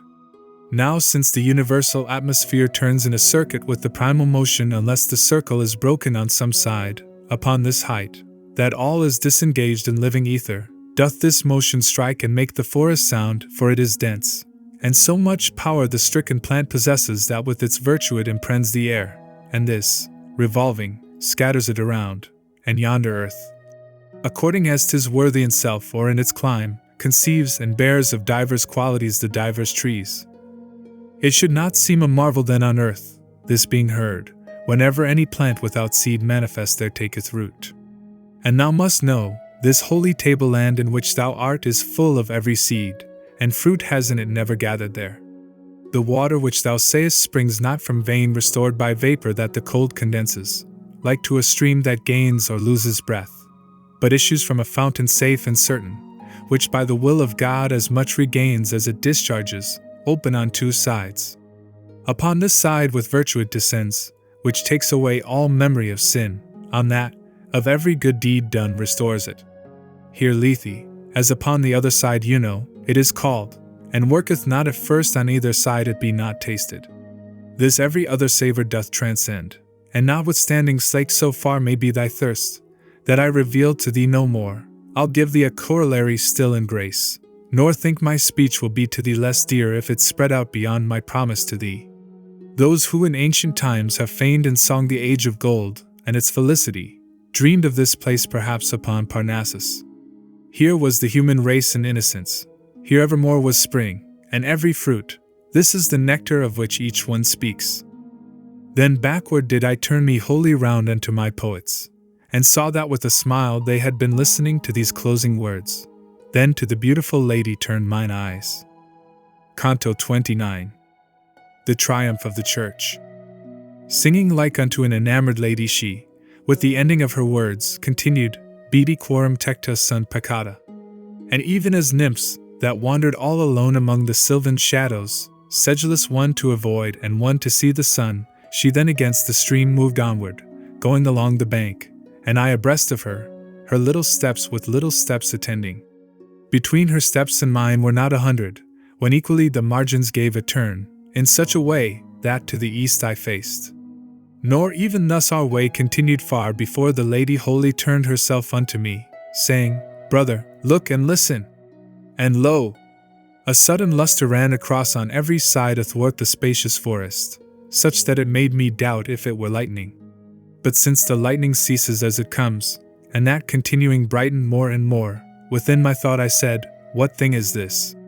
And a delicious melody there ran along the luminous air, whence holy zeal made me rebuke the hardihood of Eve, for there where earth and heaven obedient were, the woman only, and but just created, could not endure to stay neath any veil, underneath which had she devoutly stayed, I sooner should have tasted those delights ineffable, and for a longer time. While mid such manifold first fruits I walked of the eternal pleasure all enwrapped, and still solicitous of more delights. In front of us like an enkindled fire became the air beneath the verdant boughs, and the sweet sound as singing now was heard. O Virgin sacrosanct! If ever hunger, vigils, or cold for you I have endured, the occasion spurs me their reward to claim. Now Helicon must needs pour forth for me, and with her choir Urania must assist me, to put in verse things difficult to think. A little farther on, 7 trees of gold in semblance the long space still intervening between ourselves and them did counterfeit. But when I had approached so near to them the common object, which the sense deceives, lost not by distance any of its marks, the faculty that lends discourse to reason did apprehend that they were candlesticks, and in the voices of the song Hosanna. Above them flamed the harness beautiful, far brighter than the moon in the serene of midnight, at the middle of her month. I turned me round, with admiration filled, to good Virgilius, and he answered me with visage no less full of wonderment. Then back I turned my face to those high things, which moved themselves towards us so sedately, they had been distanced by new-wedded brides. The lady chid me, Why dost thou burn only so with affection for the living lights, and dost not look at what comes after them? Then saw I people, as behind their leaders, coming behind them, garmented in white, and such a whiteness never was on earth. The water on my left flank was resplendent, and back to me reflected my left side, e'en as a mirror, if I looked therein.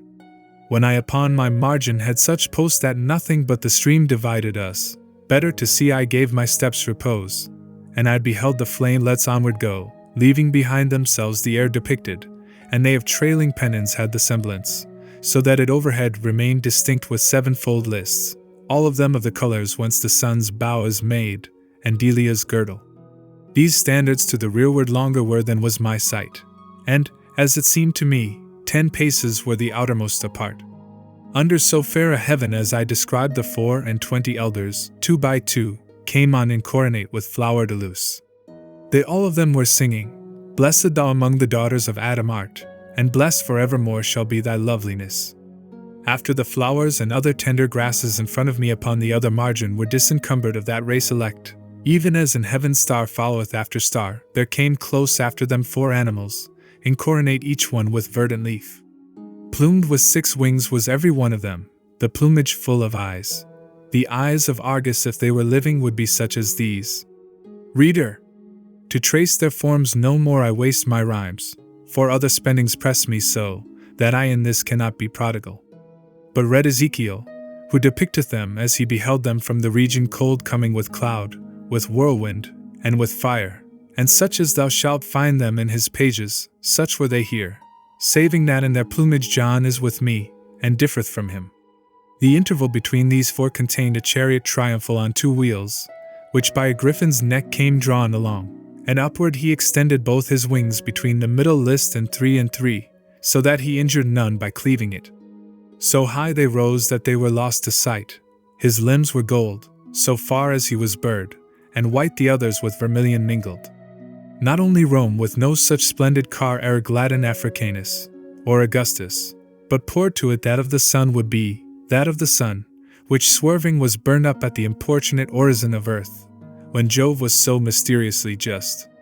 3 maidens at the right wheel in a circle came onward dancing, one so very red that in the fire she hardly had been noted. The second was as if her flesh and bones had all been fashioned out of emerald. The third appeared as snow but newly fallen. And now they seemed conducted by the white, now by the red, and from the song of her the others took their step, or slow or swift. Upon the left hand 4 made holiday vested in purple, following the measure of one of them with 3 eyes in her head. In rear of all the group here treated of 2 old men I beheld, unlike in habit, but like in gait, each dignified and grave. One showed himself as one of the disciples of that supreme Hippocrates, whom nature made for the animals she holds most dear. Contrary care the other manifested, with swords so shining and so sharp, it caused terror to me on this side of the river. Thereafter 4 I saw of humble aspect, and behind all an aged man alone walking in sleep with countenance acute. And like the foremost company these 7 were habited, yet of the flower de luce no garland round about the head they wore, but of the rose, and other flowers vermilion, At little distance would the sight have sworn that all were in a flame above their brows. And when the car was opposite to me, thunder was heard, and all that folk August seemed to have further progress interdicted, therewith the vanward ensigns standing still. Canto 30. Beatrice. When the septentrion of the highest heaven, which never either setting new or rising, nor veil of other cloud than that of sin, and which made everyone therein aware of his own duty, as the lower makes whoever turns the helm to come to port, motionless halted, the voracious people, that came at first between it and the griffin, turned themselves to the car, as to their peace. And one of them, as if by heaven commissioned, singing, Veni Sponsa, de Libano shouted 3 times, and all the others after. Even as the blessed at the final summons shall rise up quicken each one from his cavern, uplifting light the reinvested flesh, so upon that celestial chariot 100 rows ad vocem tanti senis, ministers and messengers of life eternal. They all were saying, Benedictus Cavenis, and scattering flowers above and round about, Manibus o date lilia plenis. Ere now have I beheld, as day began, the eastern hemisphere all tinged with rose, and the other heaven with fair serene adorned, and the sun's face, uprising, overshadowed so that by tempering influence of vapors for a long interval the eye sustained it, thus in the bosom of a cloud of flowers which from those hands angelical ascended, and downward fell again inside and out. Over her snow-white veil with olive cinct appeared a lady under a green mantle, vested in color of the living flame. And my own spirit, that already now so long a time had been, that in her presence trembling with awe it had not stood abashed, without more knowledge having by mine eyes through occult virtue that from her proceeded of ancient love the mighty influence felt. As soon as on my vision smote the power sublime, that had already pierced me through ere from my boyhood I had yet come forth, to the left hand I turned with that reliance with which the little child runs to his mother, when he has fear, or when he is afflicted, to say unto Virgilius, Not a dram of blood remains in me, that does not tremble. I know the traces of the ancient flame. But us Virgilius of himself deprived had left, Virgilius, sweetest of all fathers, Virgilius, to whom I for safety gave me, nor whatsoever lost the ancient mother availed my cheeks now purified from dew, that weeping they should not again be darkened. Dante, because Virgilius has departed do not weep yet a while, for by another sword thou needst must weep. E'en as an admiral, who on poop and prow comes to behold the people that are working in other ships, and cheers them to well-doing, upon the left-hand border of the car, when at the sound I turned of my own name, which of necessity is here recorded, I saw the lady, who erewhile appeared veiled underneath the angelic festival, direct her eyes to me across the river. Although the veil, that from her head descended, encircled with the foliage of Minerva, did not permit her to appear distinctly, in attitude still royally majestic continued she, like unto one who speaks, and keeps his warmest utterance in reserve, Look at me well. In sooth I'm Beatrice. How didst thou deign to come unto the mountain? Didst thou not know that man is happy here? Mine eyes fell downward into the clear fountain, but seeing myself therein, I sought the grass, so great a shame did weigh my forehead down. As to the sun the mother seems superb, so she appeared to me, for somewhat bitter tasteth the savor of severe compassion. Silent became she, and the angels sang suddenly, In te Domini speravi, but beyond pedes meos did not pass. Even as the snow among the living rafters upon the back of Italy congeals, blown on and drifted by Sclavonian winds, and then, dissolving, trickles through itself we know the land that loses shadow breathes, so that it seems a fire that melts a taper. E'en thus was I without a tear or sigh, before the psalm of those who sing forever after the music of the eternal spheres. But when I heard in their sweet melodies compassion for me, more than had they said, O wherefore, lady, dost thou thus upbraid him? The ice that was about my heart congealed, to air and water changed, and in my anguish through mouth and eyes came gushing from my breast. She, on the right-hand border of the car still firmly standing, to those holy beings thus her discourse directed afterwards, Ye keep your watch in the eternal day, so that nor night nor sleep can steal from you one step the ages make upon their path. Therefore my answer is with greater care, that he may hear me who is weeping yonder, so that the sin and dole be of one measure. Not only by the work of those great wheels, that destine every seed unto some end, according as the stars are in conjunction, but by the largest of celestial graces, which have such lofty vapors for their reign that near to them our sight approaches not, such had this man become in his new life potentially, that every righteous habit would have made admirable proof in him. But so much more malignant and more savage becomes the land untilled, and with bad seed, the more good earthly vigor it possesses. Some time did I sustain him with my look, revealing unto him my youthful eyes. I led him with me turned in the right way. As soon as ever of my second age I was upon the threshold, and changed life. Himself from me he took and gave to others. When from the flesh to spirit I ascended, and beauty and virtue were in me increased, I was to him less dear and less delightful, and into ways untrue he turned his steps, pursuing the false images of good, that never any promises fulfill, nor prayer for inspiration me availed, by means of which in dreams and otherwise I called him back, so little did he heed them. So low he fell, that all appliances for his salvation were already short, save showing him the people of perdition. For this I visited the gates of death, and unto him, who so far up has led him, my intercessions were with weeping borne. God's lofty fiat would be violated, if Lethe should be passed, and if such viands should tasted be, withouten any scot of penitence, that gushes forth in tears. Canto 31. Reproaches of Beatrice and Confession of Dante, the passage of Lethe. O thou who art beyond the sacred river, turning to me the point of her discourse, that edgewise even had seemed to me so keen, she recommenced, continuing without pause, say if this be true, to such a charge, thy own confession needs must be conjoined. My faculties were in so great confusion, that the voice moved, but sooner was extinct than by its organs it was set at large. A while she waited, then she said, What thinkest? Answer me, for the mournful memories in thee not yet are by the waters injured. Confusion and dismay together mingled forced such a yes. From out my mouth, that sight was needful to the understanding of it. Even as a crossbow breaks, when 'tis discharged too tensely drawn the bowstring in the bow, and with less force the arrow hits the mark, so I gave way beneath that heavy burden, outpouring in a torrent tears and sighs, and the voice flagged upon its passage forth.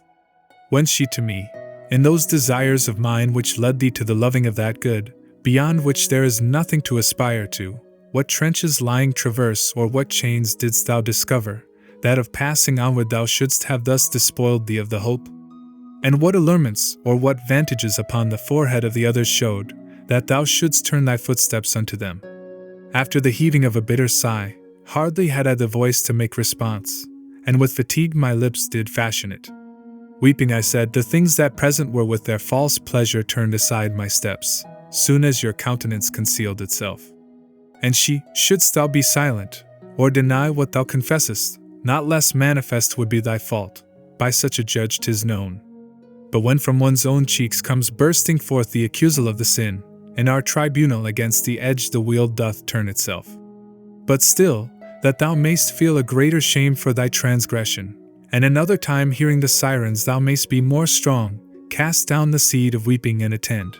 So shalt thou hear, how in an opposite way my buried flesh should have directed thee. Never to thee presented art or nature pleasure so great as the fair limbs wherein I was enclosed, which scattered are in earth. And if the highest pleasure thus did fail thee by reason of my death, what mortal thing should then have drawn thee into its desire? Thou oughtest verily at the first shaft of things fallacious to have risen up to follow me, who was no longer such. Thou oughtest not to have stooped thy pinions downward to wait for further blows, or little girl, or other vanity of such brief use.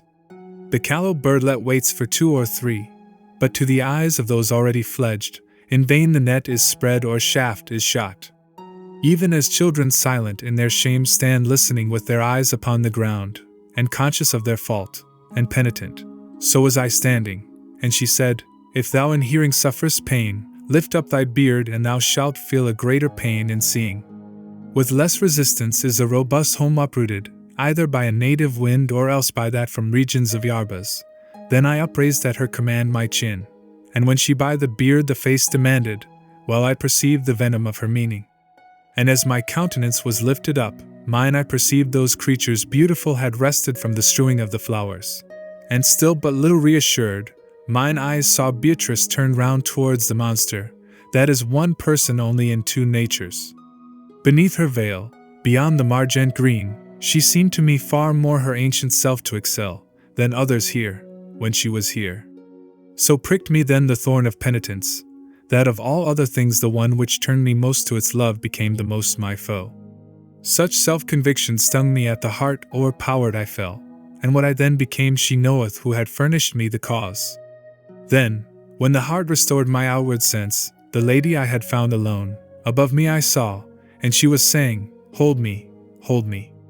Up to my throat she in the stream had drawn me, and dragging me behind her, she was moving upon the water lightly as a shuttle.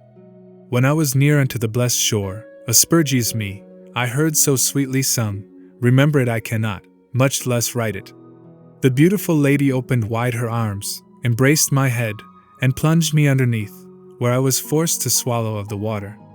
Then forth she drew me, and all dripping brought into the dance of the four beautiful, and each one with her arm did cover me. We here are nymphs, and in the heaven are stars. Ere Beatrice descended to the world, we as her handmaids were appointed her. We'll lead thee to her eyes, but for the pleasant light that within them is, shall sharpen thine the three beyond, who more profoundly look. Thus singing they began, and afterwards unto the griffin's breast they led me with them, where Beatrice was standing, turned towards us. See that thou dost not spare thine eyes, they said. Before the emeralds have we stationed thee, whence love aforetime drew for thee his weapons. 1,000 longings, hotter than the flame, fastened mine eyes upon those eyes relucent, that still upon the griffin's steadfast stayed. As in a glass the sun, not otherwise within them was the twofold monster shining, now with the one, now with the other nature. Think, reader, if within myself I marveled, when I beheld the thing itself stand still, and in its image it transformed itself. While with amazement filled and jubilant, my soul was tasting of the food, that while it satisfies us makes us hunger for it, themselves revealing of the highest rank and bearing, did the other three advance, singing to their angelic saraband. Turn, Beatrice, O turn thy holy eyes, such was their song, unto thy faithful one, who hast to see thee ta'en so many steps. In grace do us the grace that thou unveil thy face to him, so that he may discern the second beauty which thou dost conceal. O splendor of the living light eternal, who underneath the shadow of Parnassus has grown so pale, or drunk so at its cistern, he would not seem to have his mind encumbered striving to paint thee as thou didst appear, where the harmonious heaven o'ershadowed thee, when in the open air thou didst unveil. Canto 32. The Tree of Knowledge. So steadfast and attentive were mine eyes in satisfying their decennial thirst, that all my other senses were extinct, and upon this side and on that they had walls of indifference, so the holy smile drew them unto itself with the old net, when forcibly my sight was turned away towards my left hand by those goddesses, because I heard from them a too intently. And that condition of the sight which is in eyes but lately smitten by the sun bereft me of my vision some short while. But to the less when sight reshaped itself, I say the less in reference to the greater splendor from which perforce I had withdrawn, I saw upon its right wing wheeled about the glorious host returning with the sun and with the sevenfold flames upon their faces. As underneath its shields, to save itself, a squadron turns, and with its banner wheels, before the whole thereof can change its front, that soldiery of the celestial kingdom which marched in the advance had wholly passed us before the chariot had turned its pole.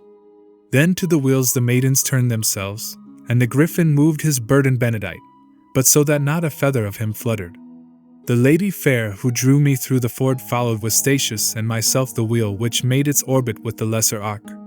So passing through the lofty forest, vacant by fault of her who in the serpent trusted, angelic music made our steps keep time. Perchance as great a space had in 3 flights an arrow loosened from the string o'erpassed, as we had moved when Beatrice descended. I heard them murmur all together, Adam. Then circled they about a tree despoiled of blooms and other leafage on each bough. Its tresses, which so much the more dilate as higher they ascend, had been by Indians among their forests marveled at for height. Blessed art thou, O Griffin, who dost not pluck with thy beak these branches sweet to taste, since appetite by this was turned to evil. After this fashion round the tree robust the others shouted, and the twofold creature, thus is preserved the seed of all the just. And turning to the pole which he had dragged, he drew it close beneath the widowed bough, and what was of it unto it left bound. In the same manner as our trees, when downward falls the great light, with that together mingled which after the celestial lasca shines, begin to swell, and then renew themselves, each one with its own color, ere the sun harness his steeds beneath another star, less than of rose and more than violet a hue disclosing, was renewed the tree that had erewhile its boughs so desolate. I never heard, nor hear below is sung, the hymn which afterward that people sang, nor did I bear the melody throughout. Had I the power to paint how fell asleep those eyes compassionless, of Syrinx hearing, those eyes to which more watching cost so dear, even as a painter who from model paints I would portray how I was lulled asleep, he may, who well can picture drowsyhood. Therefore I pass to what time I awoke, and say a splendor rent from me the veil of slumber, and a calling, rise, what dost thou? As to behold the apple tree in blossom which makes the angels greedy for its fruit, and keeps perpetual bridals in the heaven, Peter and John and James conducted were, and overcome, recovered at the word by which still greater slumbers have been broken, and saw their school diminished by the loss not only of Elias, but of Moses, and the apparel of their master changed. So I revived, and saw that piteous one above me standing, who had been conductress aforetime of my steps beside the river, and, all in doubt I said, where's Beatrice? And she, behold her seated underneath the leafage new, upon the root of it. Behold the company that circles her, the rest behind the griffin are ascending with more melodious song, and more profound. And if her speech were more diffuse I know not, because already in my sight was she who from the hearing of aught else had shut me. Alone she sat upon the very earth, left there as guardian of the chariot which I had seen the biform monster fasten. Encircling her, a cloister made themselves the 7 nymphs, with those lights in their hands which are secure from Aquiline and Auster. Short while shalt thou be here a forester, and thou shalt be with me forevermore a citizen of that Rome where Christ is Roman. Therefore, for that world's good which lieth ill, fix on the car thine eyes, and what thou sayest, having returned to earth, take heed thou write. Thus Beatrice, and I, who at the feet of her commandments all devoted was, my mind and eyes directed where she willed. Never descended with so swift a motion fire from a heavy cloud, when it is raining from out the region which is most remote, as I beheld the bird of Jove descend down through the tree, rending away the bark, as well as blossoms and the foliage new, and he with all his might the chariot smote, whereat it reeled, like vessel in a tempest tossed by the waves, now starboard and now larboard. Thereafter saw I leap into the body of the triumphal vehicle a fox, that seemed unfed with any wholesome food. But for his hideous sins upbraiding him, my lady put him to as swift a flight as such a fleshless skeleton could bear. Then by the way that it before had come, into the chariot's chest I saw the eagle descend, and leave it feathered with his plumes. And such as issues from a heart that mourns, a voice from heaven there issued, and it said, My little bark, how badly art thou freighted. Methought then that the earth did yawn between both wheels, and I saw rise from it a dragon, who through the chariot upward fixed his tail, and as a wasp that draweth back its sting, drawing unto himself his tail malign, drew out the floor, and went his way rejoicing. That which remained behind, even as with grass a fertile region, with the feathers, offered perhaps with pure intention and benign, reclothed itself, and with them were reclothed the pole and both the wheels so speedily, a side doth longer keep the lips apart. Transfigured thus the holy edifice thrust forward heads upon the parts of it, 3 on the pole and 1 at either corner. The first were horned like oxen, but the 4 had but a single horn upon the forehead, a monster such had never yet been seen. Firm as a rock upon a mountain high, seated upon it, there appeared to me a shameless whore, with eyes swift glancing round, and, as if not to have her taken from him, upright beside her I beheld a giant, and ever and anon they kissed each other. But because she her wanton, roving eye turned upon me, her angry paramour did scourge her from her head unto her feet. Then, full of jealousy, and fierce with wrath, he loosed the monster, and across the forest dragged it so far, he made of that alone a shield unto the whore and the strange beast. Canto 33. The River Uno. Deus venerant gentes, alternating now 3, now 4, melodious psalmody the maidens in the midst of tears began, and Beatrice, compassionate and sighing, listened to them with such a countenance, that scarce more changed was Mary at the cross. But when the other virgins place had given for her to speak, uprisen to her feet with color as of fire, she made response, Modicum, et non vita bitis me, et iterum, my sisters predilecte, modicum, et vos vita bitis me. Then all the 7 in front of her she placed, and after her, by beckoning only, moved me and the lady and the sage who stayed. So she moved onward, and I do not think that her 10th step was placed upon the ground, when with her eyes upon mine eyes she smote, and with a tranquil aspect, Come more quickly to me she said that if I speak with thee, to listen to me thou mayst be well placed. As soon as I was with her as I should be, she said to me, Why, brother, dost thou not venture to question now, in coming with me? As unto those who are too reverential, speaking in presence of superiors, who drag no living utterance to their teeth, it me befell, that without perfect sound began I, my necessity, Madonna, you know, and that which thereunto is good. And she to me, Of fear and bashfulness henceforward I will have thee strip thyself, so that thou speak no more as one who dreams. Know that the vessel which the serpent broke was, and is not, but let him who is guilty think that God's vengeance does not fear a sop. Without an heir shall not forever be the eagle that left his plumes upon the car, whence it became a monster then a prey, for verily I see, and hence narrated, the stars already near to bring the time, from every hindrance safe, and every bar, within which a 510, and 5, one sent from God, shall slay the thievish woman and that same giant who is sinning with her. And peradventure my dark utterance, like Themis and the Sphinx, may less persuade thee, since, in their mode, it clouds the intellect. But soon the facts shall be the naiads who shall this difficult enigma solve, without destruction of the flocks and harvests. Note thou, and even as by me are uttered these words, so teach them unto those who live that life which is a running unto death, and bear in mind, whene'er thou writest them, not to conceal what thou hast seen the plant, that twice already has been pillaged here. Whoever pillages or shatters it, with blasphemy of deed offendeth God, who made it holy for his use alone. For biting that, in pain and in desire 5,000 years and more the firstborn soul craved him, who punished in himself the bite. Thy genius slumbers if it deem it not for special reasons so preeminent in height, and so inverted in its summit. And if thy vain imaginings had not been water of else around about thy mind, and Pyramus to the mulberry, their pleasure, thou by so many circumstances only the justice of the interdict of God morally in the tree wouldst recognize. But since I see thee in thine intellect converted into stone and stained with sin, so that the light of my discourse doth daze thee, I will too, if not written, at least painted, thou bear it back within thee, for the reason that synced with palm the pilgrim's staff is born. And I, as by a signet is the wax which does not change the figure stamped upon it, my brain is now imprinted by yourself.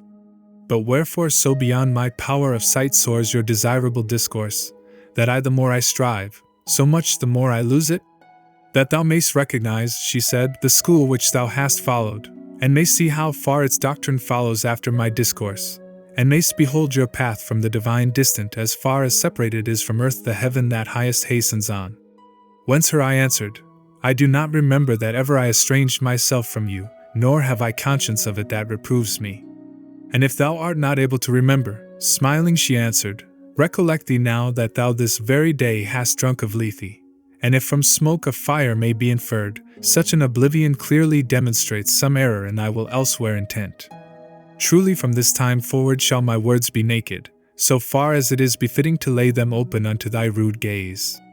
And more coruscant and with slower steps the sun was holding the meridian circle, which, with the point of view, shifts here and there, when halted, as he cometh to a halt, who goes before a squadron as its escort, if something new he find upon his way, the maiden 7 at a dark shadow's edge, such as, beneath green leaves and branches black, the Alp upon its frigid border wears. In front of them the Tigris and Euphrates methought I saw forth issue from one fountain, and slowly part, like friends, from one another. O light, O glory of the human race! What stream is this which here unfolds itself from out one source, and from itself withdraws? For such a prayer, 'twas said unto me, Pray Matilda that she tell thee. And here answered, as one does who doth free himself from blame, the beautiful lady, this and other things were told to him by me. And sure I am the water of Lethe has not hid them from him. And Beatrice, perhaps a greater care, which oftentimes our memory takes away, has made the vision of his mind obscure. But you know, behold, that yonder rises.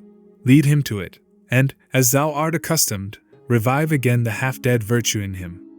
Like gentle soul, that mocketh no excuse, but makes its own will of another's will as soon as by a sign it is disclosed, even so, when she had taken hold of me, the beautiful lady moved, and unto Statius said, in her womanly manner, Come with him. If, reader, I possessed a longer space for writing it, I yet would sing in part of the sweet draught that ne'er would satiate me. But inasmuch as full are all the leaves made ready for this second canticle, the curb of art no farther lets me go. From the most holy water I return regenerate, in the manner of new trees that are renewed with a new foliage, pure and disposed to mount unto the stars.